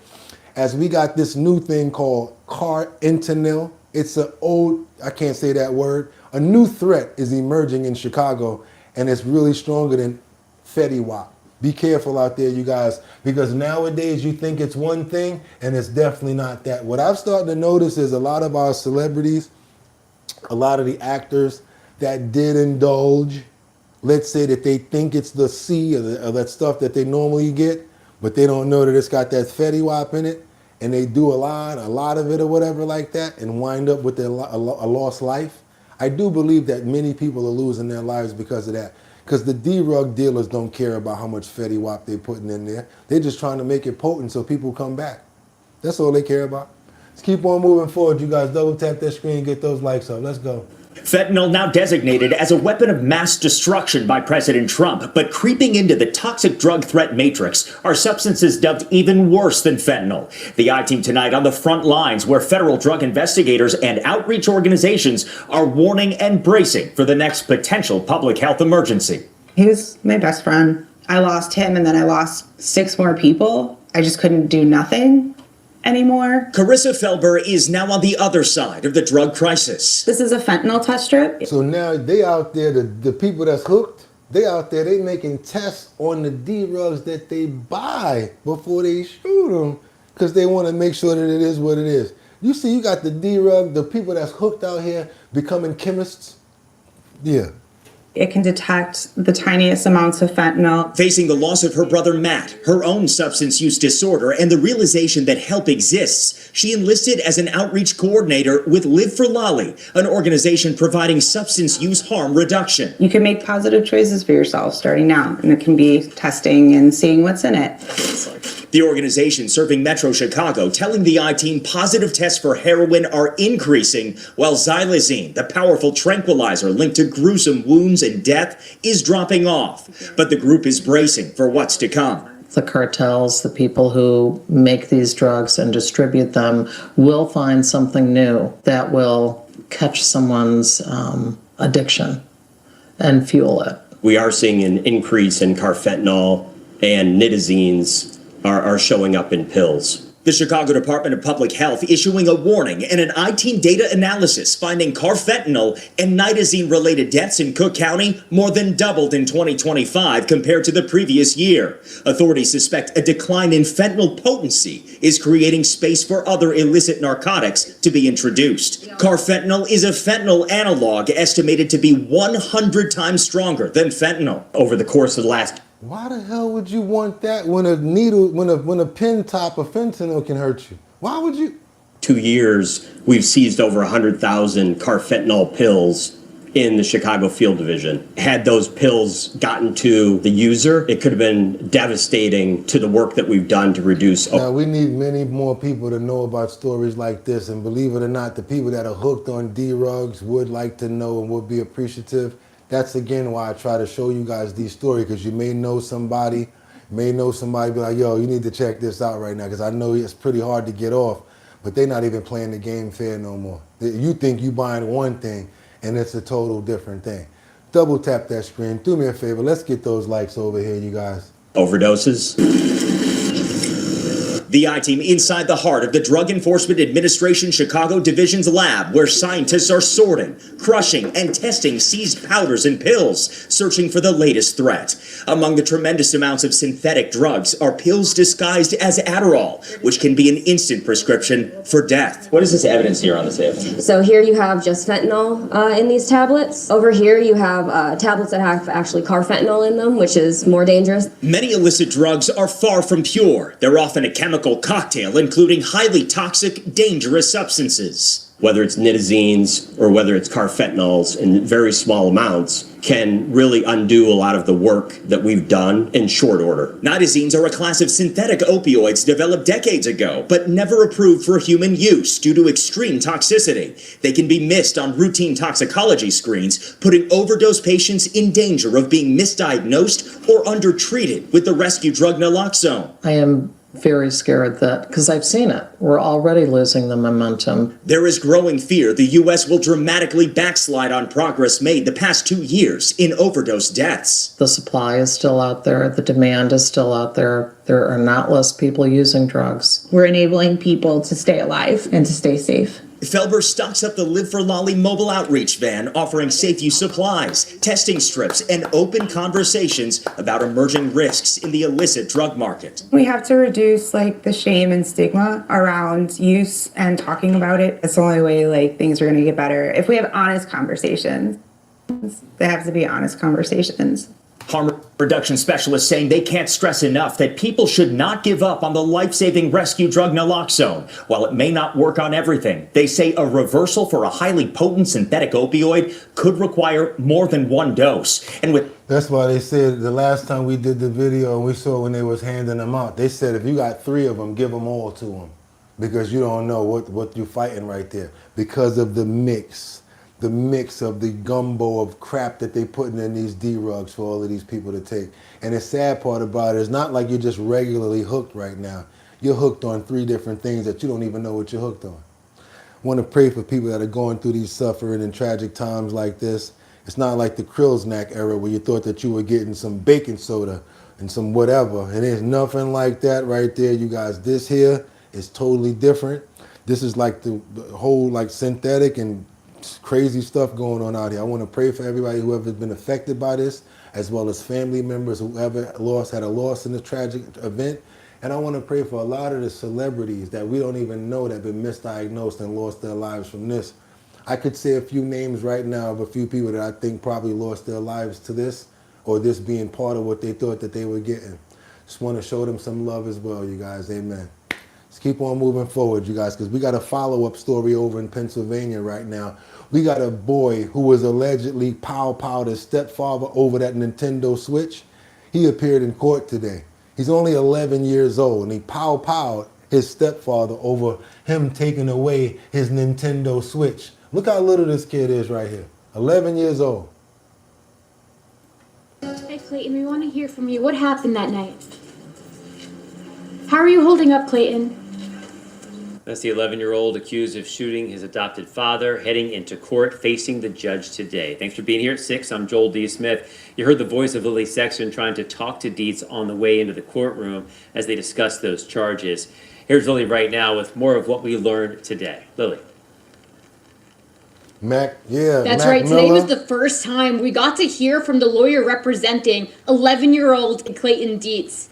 Now, they waived, inside the courtroom, Dietz waived his right to this preliminary hearing as family. I really appreciate it, you guys. Let's get those likes up. We need 100 or 200 more or 300. Come on, you guys. Let's get it. We performing right now, and we're sharing some really serious content that I really want more people to see. Members gathered for the child's first day in court. This is Clayton as he walked into the courtroom, accused of shooting his adopted father back in January. Hey, Clayton, we want to hear from you. What happened that night? How are you holding up, Clayton? He had no comment outside. According to police, the shooting happened in the middle of the night on January 13th, on Clayton's 11th birthday. Police say Clayton was upset that he was told to go to bed without his Nintendo Switch. Now, during today's preliminary hearing, Clayton and his attorney had the opportunity to convince a judge that there was not enough evidence to bring this case to trial. They decided to waive that right. The judge asked Clayton Somebody said probably trauma. directly if he was sure of this decision. The child responded yes. The entire proceeding lasting under 5 minutes. Clayton was then escorted out, handcuffs on his hands and feet. Tripping over himself, he told his mother, quote, "It hurts." I spoke to his lawyer. He said he had no comment on their decision to waive today's hearing, but laid out his plans for the trial. My goal is going to be to try and get him into juvenile court. His goal is going to try to get him in juvenile court so that he doesn't get tried as an adult. Now, Dietz is currently charged as an adult, as all juveniles are when they are facing homicide charges. For now, we're live in Perry County. Lily Sexton, CBS 21 News. Oh boy, sad situation right there. The father lost his life. I want to make sure that we pray for him just in case. I hope that this doesn't come out to find out that, this kid was probably being, something by the father, or maybe hopefully it's just like a discipline situation here where he just got a little hot and angry because it was his birthday and he, just went the extra mile. But then again, even that just shows that he should have been probably taken care of much more in the beginning, looked into. And we got to remember that he is a foster child, so we don't know what he's been through in his life. It's just a very hard one for me to go for you guys. I just want to pray for everybody involved. Amen. Let's keep on moving forward, you guys. Yes. Now we got to get on over to and back at New York. And if I can make it there, I'll make it bum bum. Anywhere, it's up to you. New York, New York. And we're going back to the Bronx. We got the DA, Darcel Clark, who's speaking about district attorney demands that they reform the surge in teen pow-powings. At this point in the Bronx, the majority of the pow-powings that are going on is by teens. You guys saw it when we showed you 230th Street. For the last 2 years in the summer, it's just been crazy in the Bronx to the point where people can't even walk outside without having to worry and being feared for their lives. So now the district attorney is saying we need to make harsher jail sentences for juveniles, because they know that they're not going to get that much time, and they're the ones that's causing all of the stuff, all the people to be hurt out here, for people to lose their lives. Let's get on over to the Bronx real quick, you guys. From the Bronx District Attorney over violent and deadly youth crime in her borough. It's increasing in the Bronx, while overall crime in the city is falling. Darcel Clark's comments come after the murder of 16-year-old Christopher Redding. He was a high school football player who was out with two friends last week. The DA says they were 3 innocent teenagers just hanging out when they were shot by alleged gang members. Now she's calling for changes in the law on how young criminals are prosecuted. NJ Burkett with the stories live in Mott Haven. NJ. Yeah, right, Bill. Simply put, Darcel Clark says gun possession cases belong in criminal court. But the fact is that most juveniles arrested in gun possession cases end up in family court, even the repeat offenders. DA says that's not working here in the Bronx. I'm tired of going to the vigils. I'm tired of going to the funerals. I'm tired of announcing indictments against young people. Bronx District Attorney Darcel Clark says the law needs to change. That last week's shooting that claimed the life of 16-year-old C.J. Redding should have been preventable. Redding. I'm just so sorry, but every time I look at this young man, I see a star that was in the making. I see somebody that could have probably got himself and his family out of a bad situation, and all stopped and shut down by some little idiot that just thought that he wanted to pow into a crowd of people. Was killed by a stray bullet. 2 others were wounded. All 3 were innocent bystanders. A 17-year-old has been charged. 2 others are still being sought. At a vigil last night, CJ's parents were inconsolable, and Ms. Clark urged the accomplices to come forward. You were really angry last night, weren't you? No one should have to worry about whether or not they're going to be at the other end of a bullet. So I was angry because I'm tired of saying the same thing over and over. In 2018, state lawmakers passed the Raise the Age law, raising the age of criminal responsibility to 18.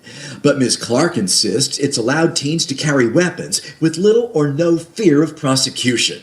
She believes the law should be amended so most gun arrests will be prosecuted in criminal court, not family court. They might have made the biggest mistake of their life. Does that mean that they should go away to prison or jail for the rest of their life? Not necessarily, but they do need to know that there are consequences to their actions. The Bronx is home to 20% of the city's youth population, but accounts for 30% of youth gun arrests, 48% of youth shooting arrests, and 38% of youth shooting victims. That's almost half when it comes down to the pow and arrests. They like leading the pack of all Rob five boroughs. DeLeon of the Fortune Society says no teen should be sent to criminal court unless the crime is particularly serious. We don't want to create this scarlet letter. So when you guys hear that drill music, drill is about this. They're talking about drilling.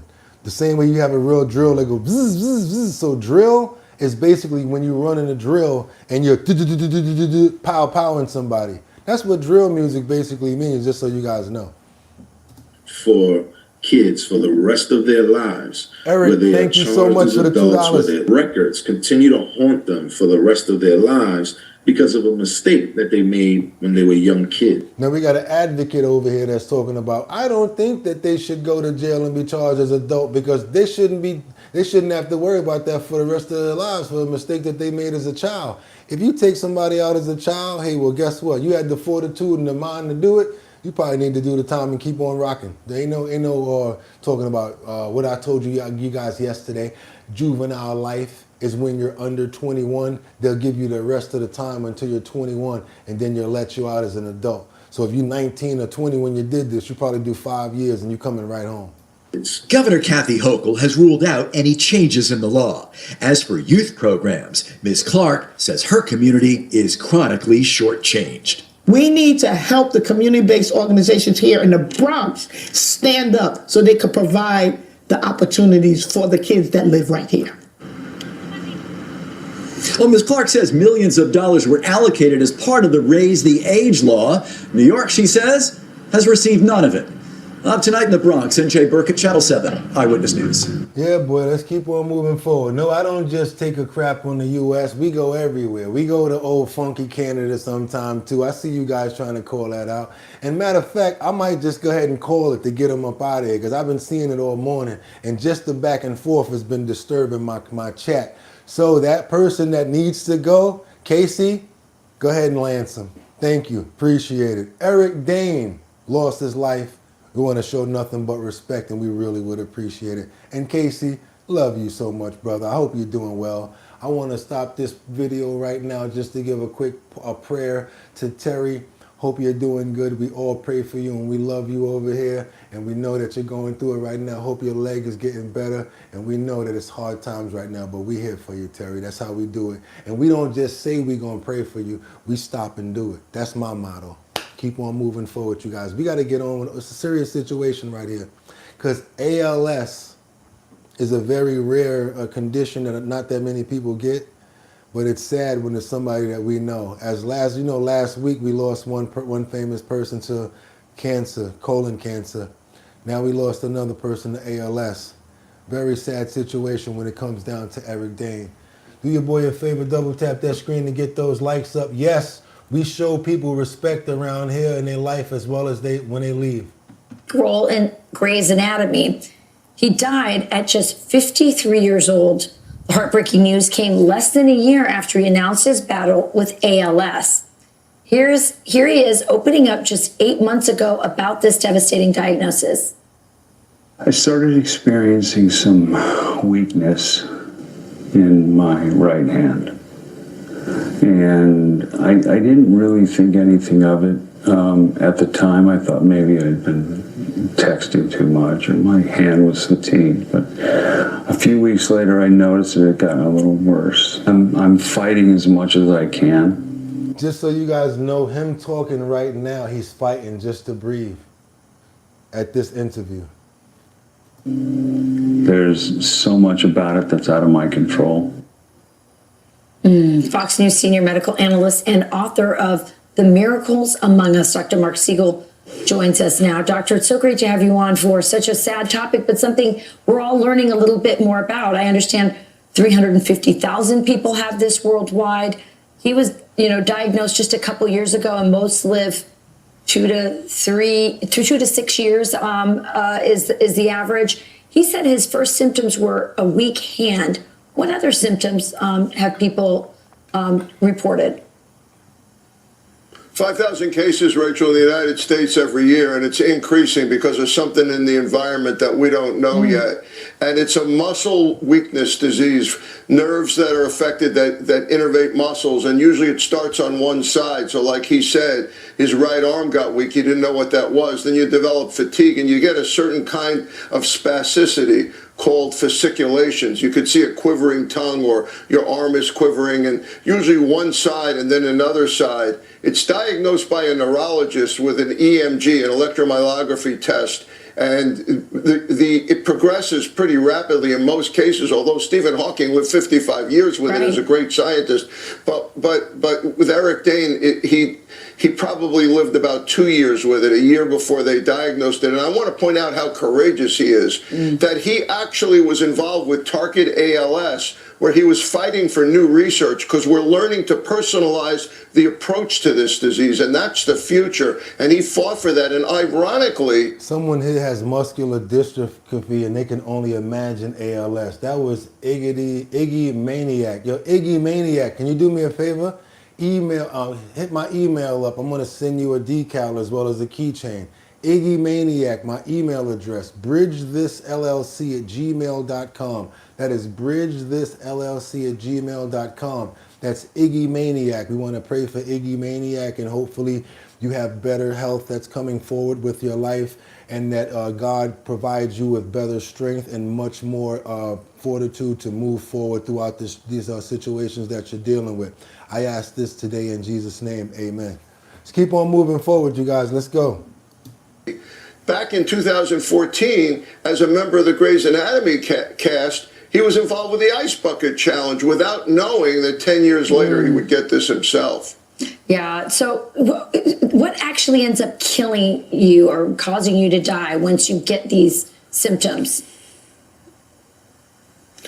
So what happens is that you get the weakness, and the weakness can progress to your speech. As you heard when he was on that clip, his speech was starting to be involved.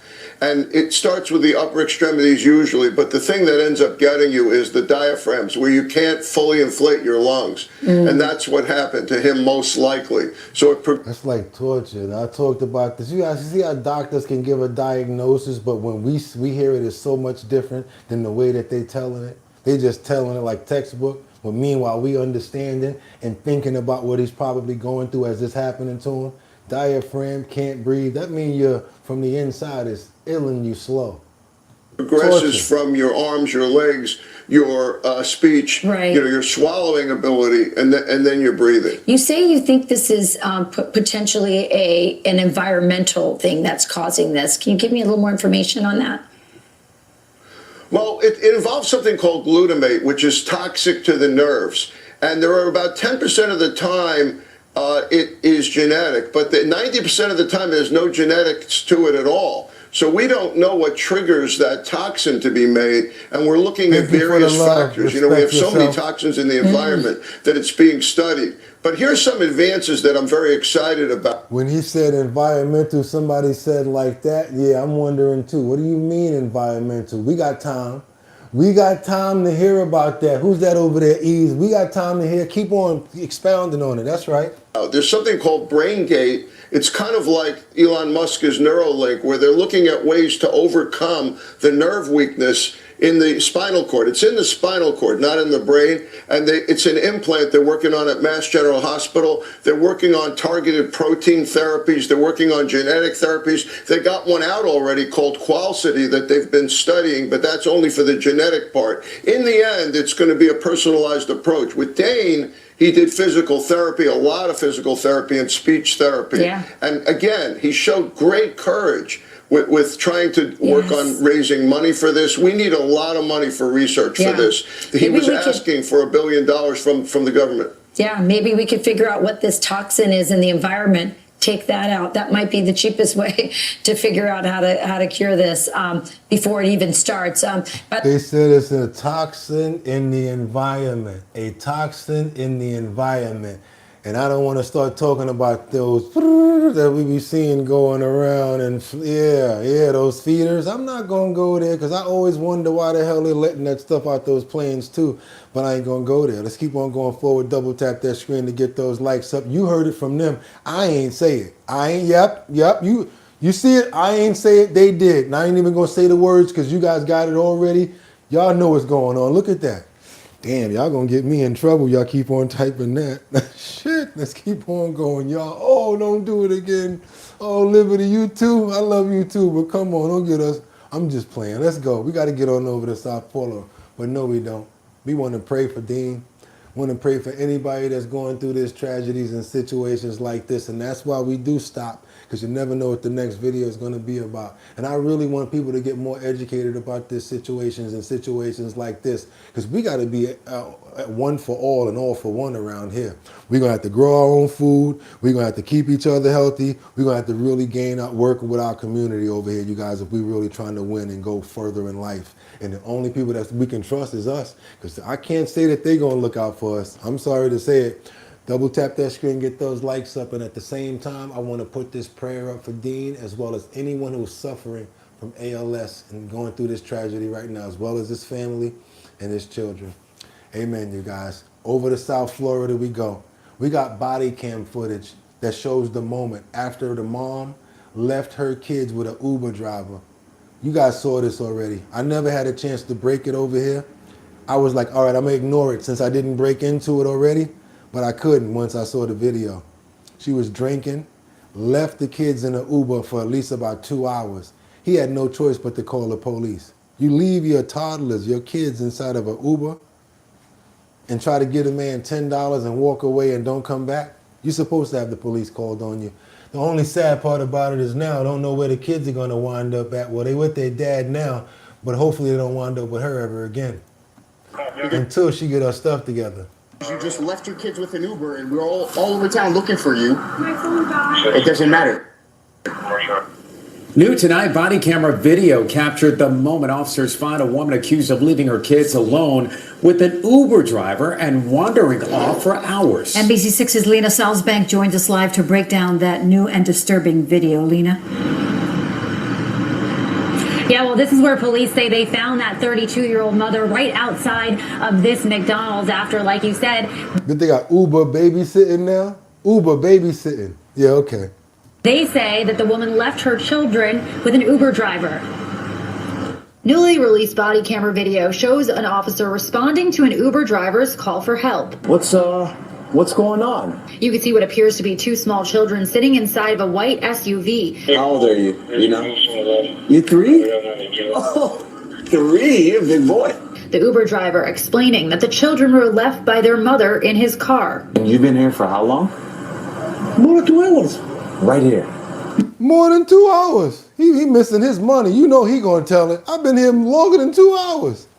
Yes. Investigators say 32-year-old Emily Sabagal ordered the Uber along Northwest 50th Street near 108th Avenue. The driver says she appeared to be drunk. She never smelled.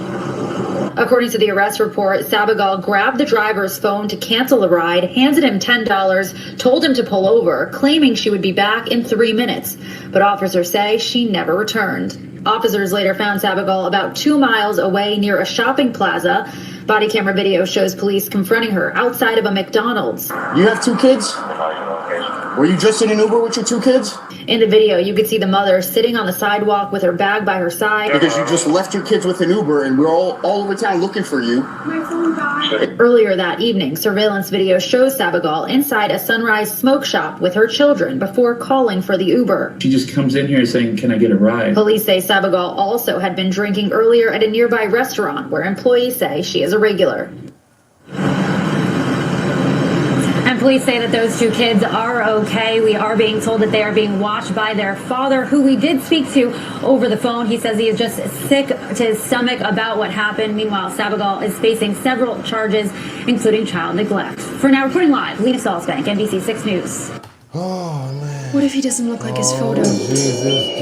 Jesus, boy. I'm talking about a lot of people in the comments is already saying it. Some people don't need to be parents. This made me so mad. What commercial? Okay, let's keep on going. Wait, yeah, Crackhead 2. Parental licenses. Come on, and political parties, welcome in here. Yep, we all, yes, WTF, whoa. It's a crazy situation right there, you guys. Want to pray for those children. Hopefully they stay with their father, and I hope they got a better chance of life with him. And I'm so glad that Uber driver didn't do nothing to those children, because he had them for 2 hours, and she was found 2 miles away. 2 miles away in the city of New York. That's like if I live on 100th Street, she was on 120th Street. What are you doing 20 blocks away from your children? Want to pray for them, as well as the driver, for being a rock solid good man and taking care of those kids and do what he was supposed to do. Amen. And Uber does not provide babysitting. Somebody said that they should have kept the meter running for 2 hours and charged her for it. I believe you. You're right. Should have charged her for 4, just for her being stupid. Let's keep on moving forward. Do your boy a favor. Double tap that screen, because you ain't getting no stories like this nowhere else. Because I don't know how I be finding this nonsense. It just comes across my algorithm for some freaking reason. Let's get on over to South Carolina, over to Richland County. We got a mayor. Oh my God. Wood chipper, meat grinder on slow. We got another one, y'all. You know why I'm starting it off. We got a mayor, I said the mayor, who's been charged with voyeurism after allegedly sniffing a teen girl's underwear.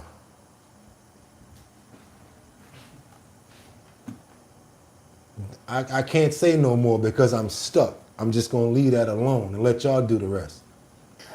A mayor near Mansfield is in hot water. An underage girl accuses him of spying on her by going into her bedroom and rummaging through her underwear.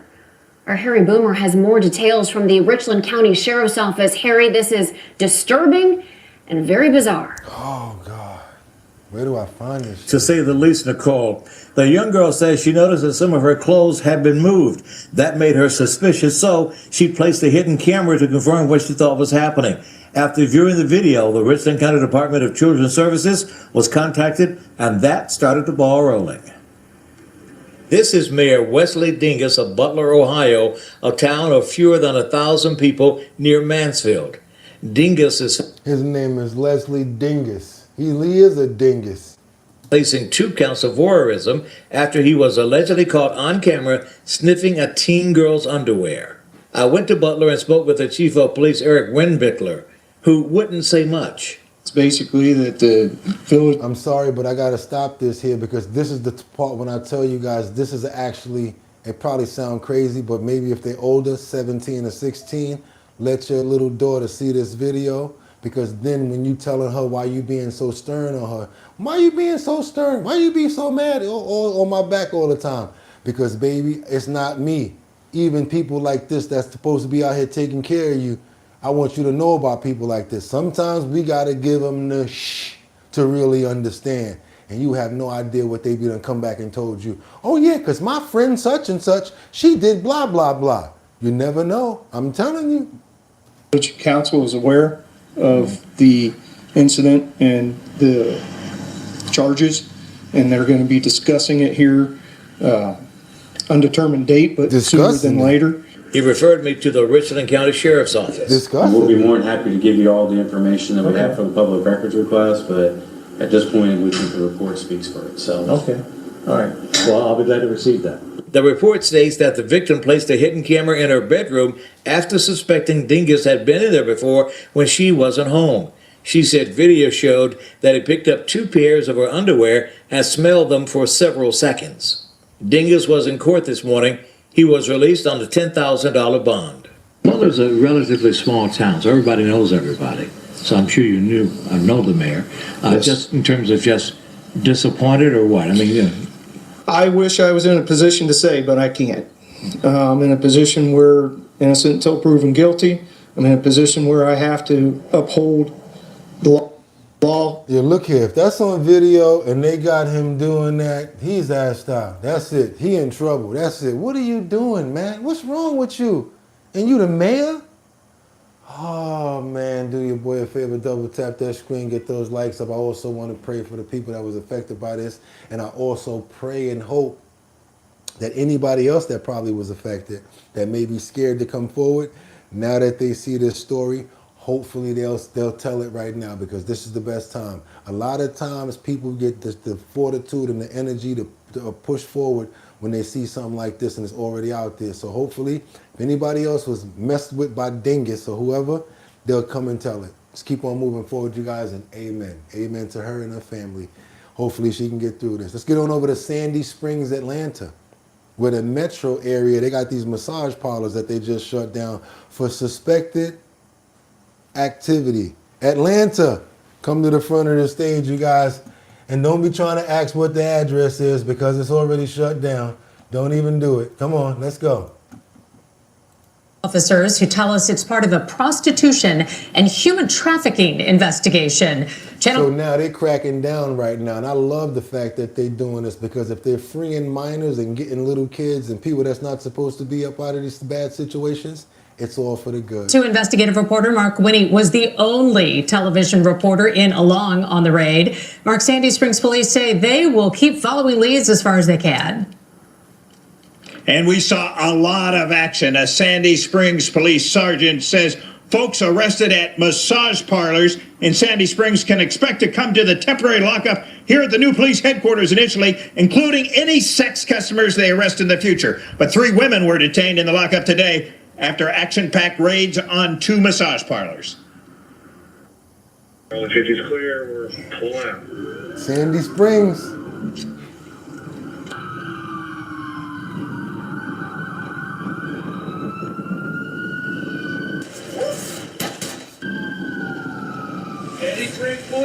Open the door, we have a search warrant. All right, so you guys see what's going on there. I got more important news to get into than that. We see what's happening. We got to get on over to Marion County, Florida right now, because we got this man that took the life of a young girl in a rural Florida trailer home in the front of other children while they was witnessing this damn thing.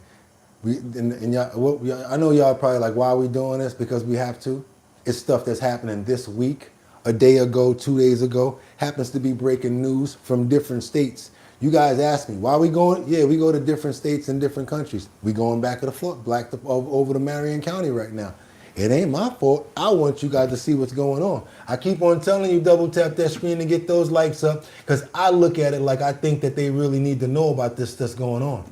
The last hour, we have seen more police tape go up around that trailer where they did find the little girl unresponsive, taking her to the hospital where she died. Good evening, I'm Greg Warmith. I'm Martha Sagowski. We've been in Citra all afternoon as police investigate this as a homicide. This is all happening on 44th Avenue, a rural area just south of the Alachua County line. Channel 9's Nick Papantonis is there live for us tonight. Nick, deputies are preparing to actually search that trailer. So much. Yeah, and we think that's partially why they expanded their scene just by a little bit, stretching this new line of tape across the road here. The trailer behind it, the gray trailer and the tan one next to it's all one compound. That's in the focus here. There's a lot of children's toys out in front of it, especially ones with a lot of pink and light blue, signifying a little girl is there. Now, they have not given us much information as to the age of that girl, a specific age or anything else about her. They have also not shared any information about the man that is now being questioned in connection to her death. People at this place, there were other people here, they told deputies when they showed up that the man harmed the girl. We don't know exactly how or what happened, but this is what they told us just a short time ago. Right, so at this point, it was not a shooting or a stabbing. Based on the information that we've gathered thus far, we're still trying to determine the cause of the victim's death. A short time ago, a woman drove up to this house and started yelling at deputies. She said she warned them several years ago that something was going to happen. So that adds another question to the many unanswered at this scene right now that we plan on asking and following up on as deputies release more information and get further towards that investigation. And no one has been formally arrested and announced at this point in time, but that's something we're also going to be looking for tonight as they start to bring evidence out of this house. Live in Citra, Nick Papantonis, Channel 9 Eyewitness News. They're going after the kids like crazy. I don't know how they finding them, how they getting them by themselves. But they doing also, I don't know, they done let a whole bunch of crazy people out right now, and I wouldn't even want to be a parent at this point. You guys, y'all have a very serious responsibility right now as far as I can see. As far as I can see what's going on. We really need community when it comes down to parenting nowadays. A real strong community. I want to pray for every parent that has children and that has to deal with situations like this, or that has to prepare their children for it, or have to keep on moving through dealing with it, because it's not easy.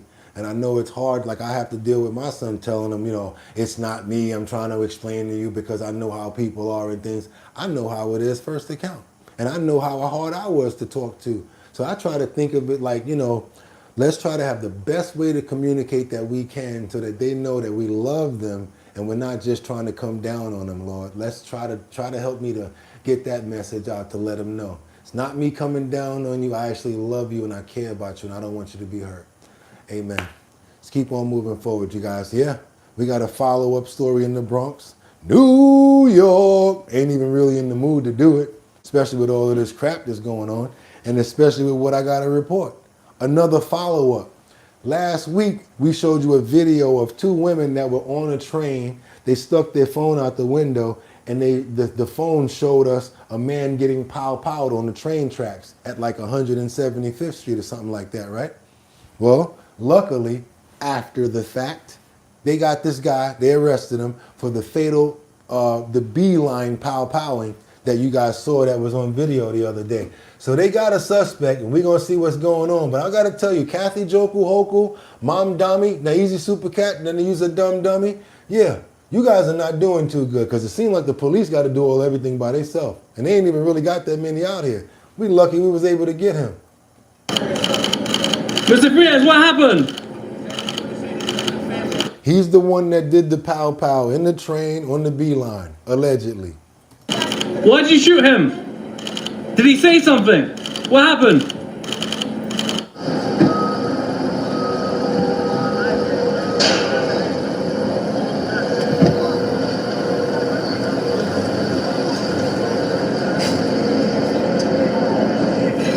And that's that.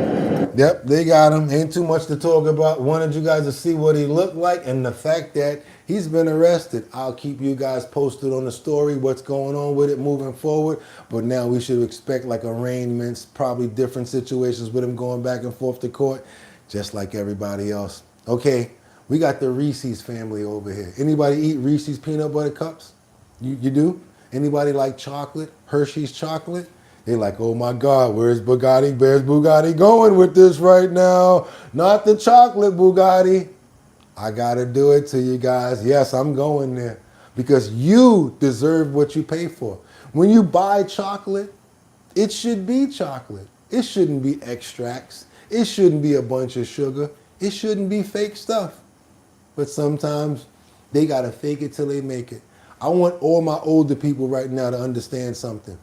That chocolate cookie that you used to eat that tasted a certain way, that all of a sudden now you tasting it and you're like this, it just don't taste right. It don't taste the same. I think I'm gonna go even further with the chips and certain things that it just got this line of something in it that just don't taste right. Whether it's bad wheat, whether it's preservatives, whatever they add into the food, it just tastes processed. You can taste it, especially if you're a 50s, 60s, or 70s baby that came up with the real good stuff, like the coconut drakes, the 4 in the pack, or the oatmeal ones.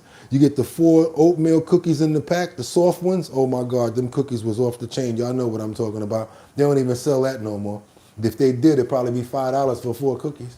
Y'all know what I'm talking about. When it used to be the real honey buns and like the real stuff that we could really eat and taste it. Y'all remember Suzy Q's? I know that they was too big and they shouldn't eat a whole Suzy Q, but come on now. Suzy Q, even the real Twinkies from back in the days. Come on now. Ho-Hos, like the real way it really used to taste. Used to be like, man, I used to eat that Ho-Ho like it was the last thing going around. I used to eat that Ho-Ho like, that ain't no regular cracker. That's a rich.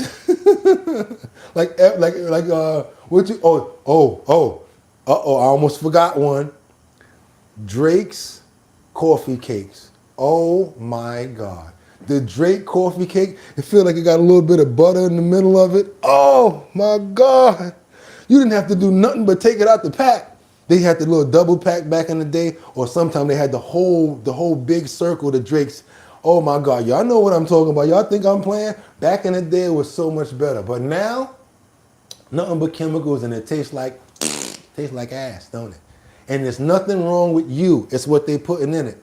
The Reese's family members are accusing Hershey of using cheaper ingredients in the classic treat Reese's, the peanut butter cups. So if you've been around for a long, like I've been, and you understand and you feel like this food is tasting different, it's not you. They changing things up. They talking about the price of cocoa is going up. So we gotta, you know what? Let them tell you. Reese, they licensed their name out to Hershey's to make that the Hershey's peanut butter cup. So the family's like, this don't taste like a normal Reese's cup. And they telling it. The actual family from Reese's telling it. Talking about they bought a bag of Reese's and they threw it in the garbage. I was like, what? Are you serious? Here we go. Let's get into the report, you guys.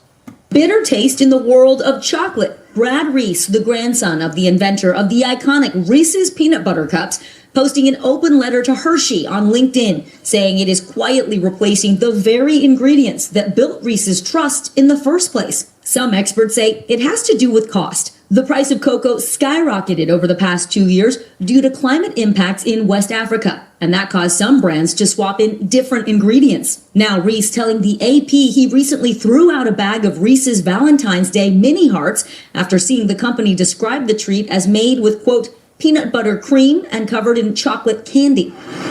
Hershey responding to Reese's criticism, saying in a statement in part, our iconic Reese's peanut butter cups are made the same way they always have been, starting with roasting fresh peanuts to make our unique, one-of-a-kind peanut butter that is then combined with milk chocolate. Adding they do make recipe adjustments for new products and innovations without addressing the mini hearts directly. Consumers broadly are starting to note. So that's the thing that they answered with. They tried to get that off, but they did not retract the fact that they ain't saying nothing about the mini hearts. When you said it was peanut butter and cream, they do whatever they can do to cut the corners, y'all. There's some changes in the chocolates they're buying. Chocolate candy that we used to eat growing up just doesn't taste the same. Rich Hartel, a professor of food science, says some brands are turning to less expensive vegetable oils and swapping out cocoa for more sugar when we spoke to him at the end of last year. What are some common ways manufacturers cut costs? Cocoa butter is probably the most expensive component in chocolate. So if you can replace some of the cocoa butter with a different, cheaper fat, then you're saving money. Without cocoa, candy can't be called chocolate under FDA rules. What you may see on packages now instead, products with labels like chocolate flavor, chocolate taste, or chocolate-y. Cocoa prices have come back down this year, but just like at the gas pump, companies are often quick to raise prices due to a shortage in raw ingredients and slower to lower them. Retail sales for chocolate were up in... Slower to lower them. We figuring it out, you guys. That's why even if the tariffs are put back, taken back out, they're going to still be slower to lower because they love the price gouge when it comes down to food because we have to buy it. In 2025, mostly due to price increases, as the number of individual products consumers bought was actually down. Teddy. It does not taste the same. And I don't know what has happened. Changes that may have Americans looking for other ways to satisfy their sweet tooth. Vicki Nguyen, NBC News. Well, I tell you guys myself, I don't eat too much of the chocolate anyway, and especially knowing stuff like that is terrible. And I don't like all of that processed crap. Thank you so much for the $2 super chat. I really appreciate it. So we're starting off with a little bit of health segments over here, letting you guys know what to look out for, especially when it comes down to the packaging. But you guys, I got to tell you something. There's a food and there's foods that we can eat that'll help us with our brain at nighttime. I'm talking about brain cells regenerating, help us with our vision, overnight re-stimulation. And the doctor has actually done a lot of research on this. So I'm thinking, you know what? I think I'd like to let you guys in on what we're talking about here. And it's stuff that you already know, but you didn't know the power of these specific foods. It's going to be 3 of them that we give you guys right now. 1, 2, 3. Going to give you the benefits of them and what you need to be looking out for. That's right. Foods that sharpen the brain cells and visions overnight. That's right, you guys. These specific foods, if you eat them, they'll help you sharpen your brain cells and your vision overnight. I believe it. But it might be something that you guys are not used to eating. And it may be something you'd be like, come on, Bugatti, I don't even eat that. I don't eat them a lot myself because they say beans are good for your heart. The more you eat, the more you fart. But believe it or not, in moderation, the right way, lentils and certain beans, they're like the holy grail, believe it or not. We're going to get into it, you guys. Let's go. Are you ready? Let's get it down packed right here. I'm going to start it off a little bit, and then I'm going to come back out a little bit and talk to you guys about what we have here. We have foods that sharpen the brain and vision overnight by Dr. Alan Mandell. I'm going to tell you guys the platform now. This is the Natural Health Guide. The Natural Health Guide. Hey, sometimes we can do things ourselves to prevent, and why not have better brain health, brain energy, and more clearer thoughts? You guys are going to learn some information right now here, because what are we eating for? To live better, right? What are we eating good food for? So our bodies can operate. But what about our minds and our brains? You got to feed your brain too, right? Here's the way to do it. Let's get a little bit of information. And what I like to say, let's put a little bit of fat on our brains. You know your brain can shrink by up to 5% every decade after turning 60? That's not a random guess. It's a real finding published in Neurobiology of Aging. And here's the part that no one tells you. This isn't just about memory loss. It's about waking up with your thoughts already scattered. It's about needing 3 cups of coffee just to feel normal. And it's about forgetting why you walked into the kitchen again. Now, I'm not saying this to scare you. I'm saying it because we deserve better answers. You've lived too long, worked too hard, and loved too deeply to walk through your golden years in a mental fog. And if you've just found this channel for the first time, I invite you to subscribe. We're building a community here. I understand that, conservative, and I'm thinking about it just for people like you. Trust me, I knew y'all was coming out the woodwork. The reason I bring this up is simple. Every night your brain enters one of its most energy-demanding states, memory consolidation. That's when it sorts. I ain't trying to throw you under the bus, but I knew certain people would serve certain things. I was like, man, I ain't even going to do this one. I actually have another one, and I was like, yo, should I do this one? Because people got so much to say. I don't even eat beans, but you know what? I said, you know what? Hell with them, because some people going to want to do it, and if they want to do it, good for your brain. Let's go. Filters and files away everything you experienced during the day. But here's the problem. Most brains over 60 are running on unstable fuel. By 2 or 3 a.m., many of them are sputtering. And that's why so many people wake up feeling like they barely rested at all. We often talk about blood sugar for diabetes, but what about brain sugar? Glucose is your brain's primary fuel. When it drops too low during sleep or spikes wildly, your neurons pay the price. You lose coherence, you lose focus, and over time, you lose ground. But here's the good news. The fix doesn't come in a bottle. It comes from your kitchen.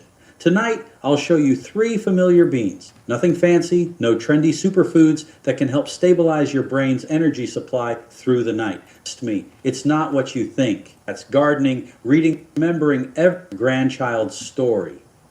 We're going to start with lentils. And trust me, it's not what you think. It's easy to overlook lentils. They're humble, earthy, and rarely make the headlines. But inside this tiny legume lies one of the most stable sources of brain fuel nature has to offer, especially for older adults struggling with mental fatigue and nighttime brain drain. When you eat lentils in the evening, something remarkable begins to happen. As you sleep, the slow-digesting complex carbohydrates in lentils are released gradually into your bloodstream. Unlike white rice or starchy potatoes that spike your blood sugar and crash it hours later, lentils provide a steady release of glucose, the primary energy source for your brain. Why does this matter? Because your brain never truly sleeps. During the night, it goes through intense neurological activity. It prunes weak connections, strengthens important ones, and reorganizes your cognitive map. I just think that this is all good stuff that made sense when I was listening to it. I thought that it'd be great for us to share. Can't do that without fuel. And unstable glucose levels are one of the most common reasons seniors wake up mentally foggy even after a full night's rest. In a 2021 study published in Frontiers in Nutrition, researchers observed that older adults who consume slow-release carbohydrates before sleep experienced 28% better cognitive performance the next morning. Their memory recall improved, their processing speed increased, and most importantly, they reported feeling more mentally refreshed within the first hour of waking up. Okay, check this out. We're going to run it down a little bit. Let's go. Over 55. The effect was strongest in participants who consumed tryptophan sources during their evening meal. This is chickpeas. It went from lentils, now we're going to chickpeas. But it's not just tryptophan that makes chickpeas powerful for the brain. They're also packed with vitamin B6, a coenzyme vital for the synthesis of serotonin, dopamine, and GABA. These are the very chemicals your brain uses to regulate thought speed, emotional balance, and mental clarity. Without enough B6, your brain struggles to convert raw amino acids into usable signals, especially during times of stress or cognitive demand. A 2017 observational study published in the Journal of Nutrition, Health, and Aging linked higher B6 intake to reduced cognitive decline among older adults over a 6-year period. Participants with the highest intake maintained better verbal fluency, working memory, and orientation scores compared to those with lower B6 levels. Chickpeas also support blood sugar regulation, a factor that's deeply tied to mental performance at night. And you can see they cheating right now by giving you the other bean early. It's the black bean. Thanks to their rich fiber content and low glycemic index, chickpeas slow the absorption of glucose, preventing the rapid blood sugar swings that can interfere with deep sleep or cause early morning grogginess. When your brain has access to consistent, moderate glucose overnight, it performs better in memory reorganization, synaptic repair, and emotional processing. A 2020 deliver calm, steady energy through the night. 2 or 3 servings a week at dinner are enough to support your brain's nightly recovery. Because at night, it's not just your body healing, it's your mind too. And while chickpeas lay the groundwork for overnight calm, the next bean goes even deeper, guarding your brain from one of its biggest silent threats, unstable glucose levels. Not all energy crashes happen during the day. For many older adults, the most dangerous dips occur while they sleep, and they never even realize it. Waking up foggy, anxious, or forgetful isn't always about poor sleep quality. Often it's about blood sugar instability in the middle of the night. Myself. And few foods offer a better defense against With a nice this slice than of black avocado beans. or something. Black beans are rich in resistant starch, a type of carbohydrate that digests slowly and feeds the body with a steady release of glucose. Unlike white bread or sugary snacks that spike and crash your blood sugar, black beans create a slow, even curve, providing your brain with a stable fuel source across the night. That matters because your brain depends on a constant supply of glucose to maintain synaptic activity, cellular repair, and memory consolidation during deep sleep. There you go. A 2021 study published in Nutrients found that adults over 60 who consumed higher levels of resistant starch had significantly improved insulin sensitivity and nighttime glucose stability. This stability was linked to better cognitive performance the next day, including sharper attention and faster reaction times. Here's what I recommend. Start with choosing just one of the 3 beans to include in your evening meal. You don't need to rotate all of them every night.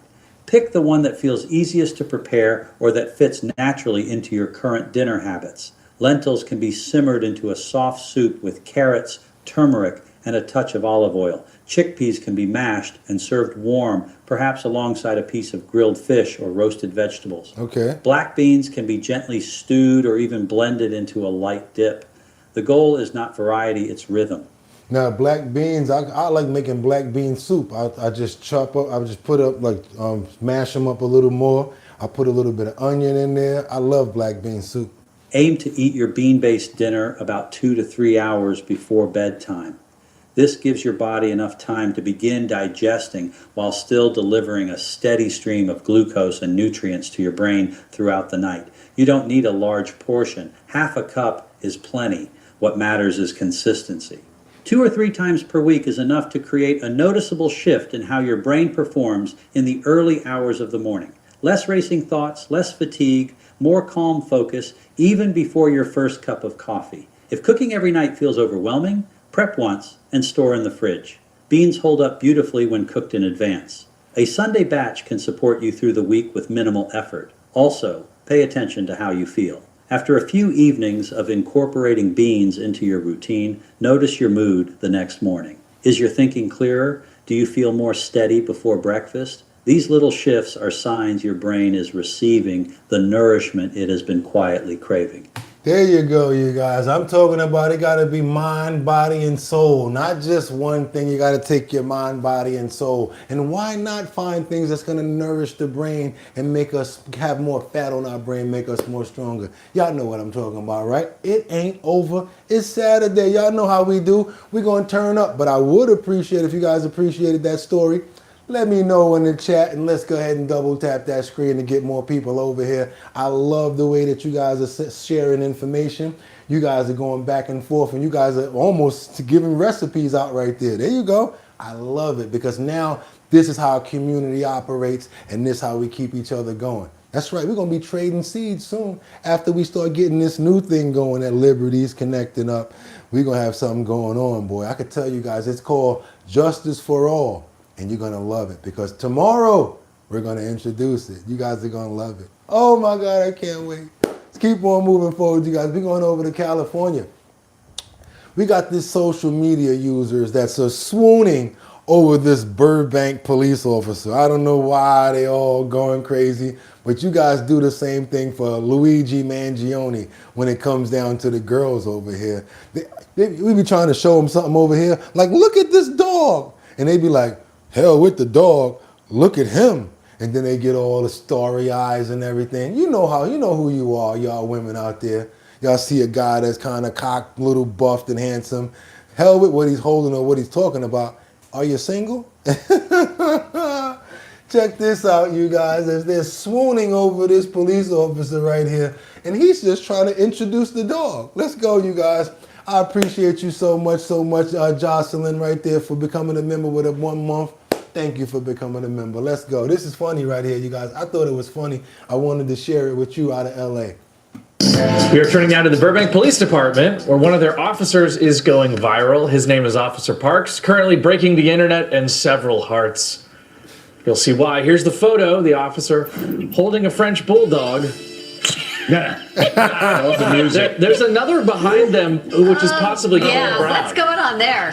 Yeah, what about the one that's turned around doing a number 2 on the back? Care of his business. The real emergency here, though, is the comment section filled with Burbank's most down bad.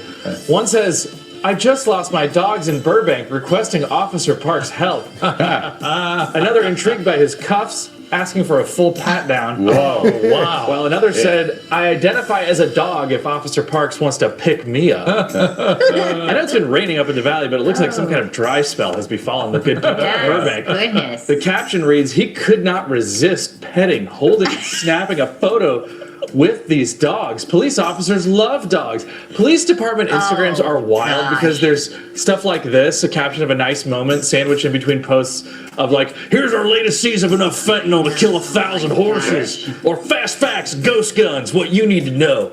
He kind of has a Clark Kent kind of. He's got it all going on. You know, yeah, Amber's like, yep, that's what I see. I don't get it. Also, I hate to say this, but you got, everybody. Any man becomes more attractive holding a dog. Like, take this photo of me. Here I am, about to mansplain DSLR or something. Yeah. But if you Photoshop a dog in my... Andy. Look at how much better I appear. My face was unchanged from first to second. You almost look like Henry DiCarlo. What a cute dog you got there, yes, too. Thank you. Yes, that's very good. Camera crew. Yo, that's crazy right there. I had to show you guys that. I knew that y'all was going to die laughing off. And you got some guys in the comments that's like, he's not that handsome. Why you judging, fellas? Leave it alone. Leave this one for the ladies. I put this up there for them only. You can comment on it if you think it's funny, but y'all know how we do around here. We like to joke sometime and break it up a little bit. Let's get on over to Las Vegas. Because guess what? I want you to be careful who you hire, because construction workers from Temu, I don't think that they really good to work on your property. We got a situation with these driveways. They've been destroyed. And like I said, don't get construction workers from Temu. Trust me, you'll be doing the same thing that this man is doing right here. Let's double tap that screen and get those likes up, you guys. I'm glad that you love that story. We have a follow-up on some driveway drama we have been telling you about. A man says he couldn't get some cars out of his property after a road project. That's because crews sloped his driveway so much that the vehicles would bottom out on them, making the driveways useless. Fox 5's Joe Vigil shows us what the driveways look like today. Watch this, y'all. We had a tough time going up Vinny Rucci's driveway because of its steep angle. Papi, venga. When you go to Home Depot, they be like, I do construction, venga. Or you wanted the driveway done? You get it the supply. I got it, my guy. We do it for you. Come, bang, bang, bang. Oh, no, papi. Oh, $1,000, we do it. Oh, no, you said that's too much? Quarter, how much you got? Okay, 500? Okay, 500, same job. We do it for you now. Let's go. And this is what the job looked like, y'all. 2 of his driveways off Robindale had steep slopes. They kept him from moving a race car and a trailer for that car into the road. He poked fun on Facebook, posting a photoshopped picture of him riding a skateboard on the sloped driveway. Just like one of your Netflix shows, there's a new episode in the driveway drama. This is what Rucci's driveways look like now. He chopped up both of his driveways. I just gave up. So Rucci says he plans to pick up these concrete chunks, haul them away, and then buy some dirt and throw it down on his driveway, just like his neighbor right here. You can see the gate and the dirt driveway. Nothing terribly fancy, but Rucci says it's... Somebody said that's not a driveway, that's Mount Everest. You see the car was like this trying to go up? to get his car out of the garage. Crews tore out part of Rucci's driveways for the road project and then put them back with the slope in. After our first story aired, Clark County officials said a private company was responsible for the work. We reached out to the company and a contractor. We got no comment and no phone calls back. The county previously told Fox 5 both driveways did not have permits, as well as Rucci's gates. They said the driveway's not permitted, the gates aren't permitted. What's your response on that? The county told me they're not in the business of going around and giving fines out. That's not what they're about. They try to work with the public. Right now, nothing will go over the driveways, including skateboards, with Rucci telling us the skate park is now closed. Joe Vigil, Fox 5. Yeah, you should have just threw the dirt like your neighbor did and just left it, trying to be all different. That's what you get. Then you try to reach out to them thinking that they're going to help you. They was like, we already been having a problem with that one right there. Do your boy a favor, double tap that screen. Get those likes up. I really would appreciate it, you guys. If you have not subscribed to the channel yet, what are you waiting for? And do your boy a favor, hit that notification bell down there so that you know we're on. We got to get on over to Nashville. And you know we love the animals. We have to. We got an officer named Michael Douglas who clearly loves animals almost more than we do. He cleans stalls by flashlight to keep the horses fed and watered for 11 days. That's right, during the storm. I'm sorry, what was it, like from 4 to 11 days, something like that? But if it wasn't for him staying there, those horses would have had no way to eat, and they basically cleaned up after them. I love people like this because they have a heart and they show it without even people being around. Check this out, what happened in the ice storm when horses were stuck out by themselves, what this one officer did. During and after the ice storm, we have brought you countless stories of neighbors helping neighbors. And this next one's about a coworker who truly saddled up to the challenge. Spent days in the cold and dark taking care of his colleagues. Rob Coles hit the trail to find out more. Officer Michael Douglas definitely gives his partner Tucker this special treatment. He likes to be scratched right up under here. Tucker is the newest addition to MNPD's horse-mounted patrol. You're growing a relationship with your horse. He'll know my quirks. I'll know his quirks. Now, in case you're wondering, a fear of puddles was an early quirk of Tucker's, but that is no more. Now every puddle we see, he's conquered those. But this winter, Tucker and all the horses for the patrol faced a much greater water-based problem, the ice storm. Officer Douglas decided to stay with the horses at their stable in Percy Warner Park while the storm hit. Then, like so many places, they lost power, which made taking care of the horses even more important. Horses eat and drink to produce their own body heat. So for 3 days, all by himself, Officer Douglas kept them fed and watered without electricity. Cleaning stalls by flashlight. The barn was enclosed. We have no power, so no light. He says other officers couldn't get out of their homes to get to the stables to help. So he was there, keeping horses and hope alive. Well, every day you were without power, you were anticipating today's going to be the day that we're going to get power. In total, the stable didn't have power for 9 days. Ice on the water buckets inside the stalls, so you got to keep that kind of broke up. Thanks to Officer... Yeah, who was going to take care of the horses during all that time? He didn't even go home. He stayed there with them. Douglas, they made it through the storm together, and now they're all back in the saddle. We're going to take advantage of every great spring day we have. The beginning of a long ride. We get them as young as 4 years old, and they will work till they're 20 years old, and they'll get a full retirement. And plenty of time for these partners to have that relationship grow. Sometimes if you just pet his head, he'll stand there and rest his head in your hand, and he'll close his eyes and go to sleep. It takes a while. In Nashville, Rob Coles is Channel 5. That's right, y'all. We don't just love the dogs and the cats. We love all the animals. We love them all. And you know what? Even a beaver. Yeah, you never know. You might be having a nice pool in the backyard. All of a sudden you hear a splash. What happened? Yes, doctor jumps into action after seeing a struggling animal fall into the pool. The great story, the great thing about this story is this animal was at its wit's end. You can tell that the animal would not have been alive if this doctor wouldn't have came out of nowhere and saved his life. This is a true hero right here. And the animal was lucky, like the doctor says, that he was home. I want you guys to see this throughout the entire video and watch all the way to the end, and then we'll talk about it. Let's keep on moving forward, you guys. Right now, the doctor's saying he's stuck and he's running in his own backyard. Let's get to it.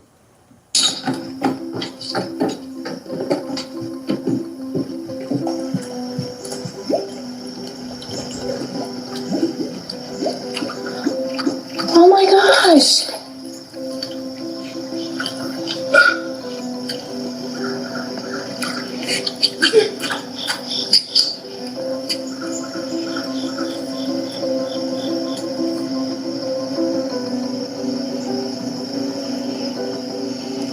He is exhausted. That beaver is exhausted.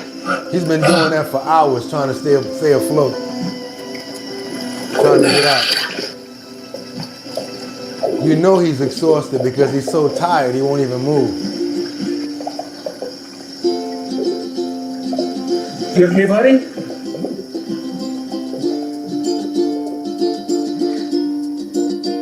He's in shock. He's in shock. But I think he's okay. He thinks he's okay because he's blinking his eyes. His eye. Now you know no beaver gonna let you get that close to him. This beaver is just tired for hours. He almost would have lost his life, and he didn't have to go save him, but he did. Good thing I was home this morning. And looking out the window. You okay? He's exhausted. He's exhausted. See how slow he's walking? Thanks, Peter, because the groundhog made a full recovery.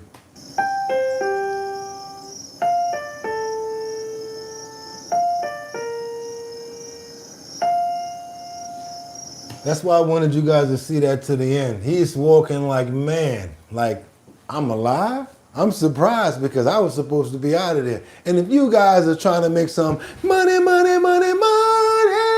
hit that link in the description because today you'll be able to make up to $475. How are you going to do it? 2 surveys there. Fill out the surveys, you'll make some money, and I'll make some money too. That's right, you guys. Go ahead and fill out a survey. We've been proving them effective. I already checked into them because we get some trolls around here that try to mess around. Go ahead and hit that survey, fill it out. You got a chance to make yourself some money. We always try to look out for everybody here. Also, you got a business, you're trying to promote it, you're trying to get it out there in front of more people. Well, guess what? We almost have 67,000 subscribers. On our way to 70,000. That's right, because of you guys. Thank you so much, Jocelyn, for the $2 super chat. Thank God for people like him. That's right. Thank you so much as well for you. Everybody thank Jocelyn. But if you got a business and you're trying to promote, send over your promos to me. I'll put them up in our post notification area.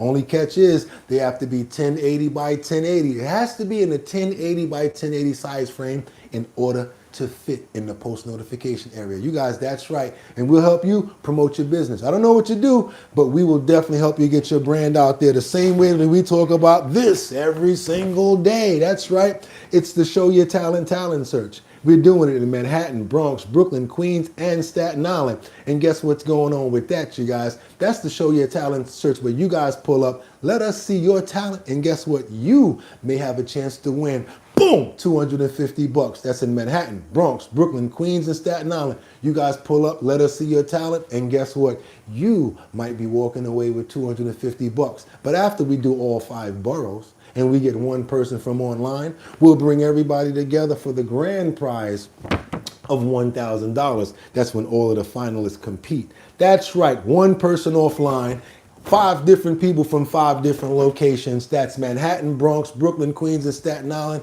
And like I always tell you guys, it's sponsored by Big Drip Hard Punch. You want to know where to go to sign up for the talent show? Go to the website, www.drinkbigdrip.com. That's www.drinkbigdrip.com, or grab a can, turn it around, hit the QR code, go straight to the website. On the first page, it's got a place for you to drop your email address. Once we got your email address, we got you. You're locked in. We're going to keep you knowing what we got going on, updates on locations, and where me and my DJ, DJ Don Dada, formerly of Black Ink Crew, are going to be at.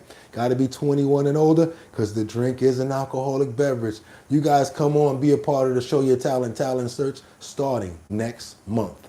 And yes, my birthday is next month as well, on St. Patrick's Day. We going to the parade, you guys. We're going to have a great time. But guess what we got to do right now? We got to get those prayers up. Got to pray for love. I want to pray for comfort. I want to pray for peace. I want to pray for safety. I want to pray for security for every single person here, for calmness as well as good communication. Who we praying for this morning before we get out of here? It's Saturday, y'all. Let's go. We praying for Batty Lynn. I see Casey Ramos in the building. We definitely praying for you, brother. We got Rebecca Lanyan Bueno up there in the building that we're praying for as well. Let me go ahead and move this because I know it's going to start moving. Let's go. We got VG5P that we're definitely praying for. I saw Melissa. I saw Vincent, AKM, Luigi, Terry, Rebecca Lanyan Bueno. I want you to do better. And I'm praying that those doctors keep on giving you good reports because we pray for you, sister, all the time. And Terry, we already know you're going through it, and we appreciate the time that you can come. And when you can't, we're worried about you, and we want to make sure that you're doing good as well. Please chime in from time to time to let us know how you're doing. Kinsey, Audrey, Jay Wood, Batty Lynn, Liberty and Justice, Luigi, I see Patrick, Jonda, True No. Who else we got up in the building? We want to give some love to Herlonship. I see Catherine. Thank you so much. Who else we got in here? We got Kinsey. I see Audrey. That's right, Terry Spartacus. CJ the Cat. What's up, bro? How you doing, CJ the Cat? I see you in here. Jeffrey Spilker. Terry Cohn. Oh, Jeffrey's in here in the building. Okay. Liberty. Thank you so much for all the love. I really appreciate you. Also, Herlonship. I saw that right there. Emily. Who else we got in here? Jordan. I got to get Funky some love because, you know, he's holding it down. Teddy.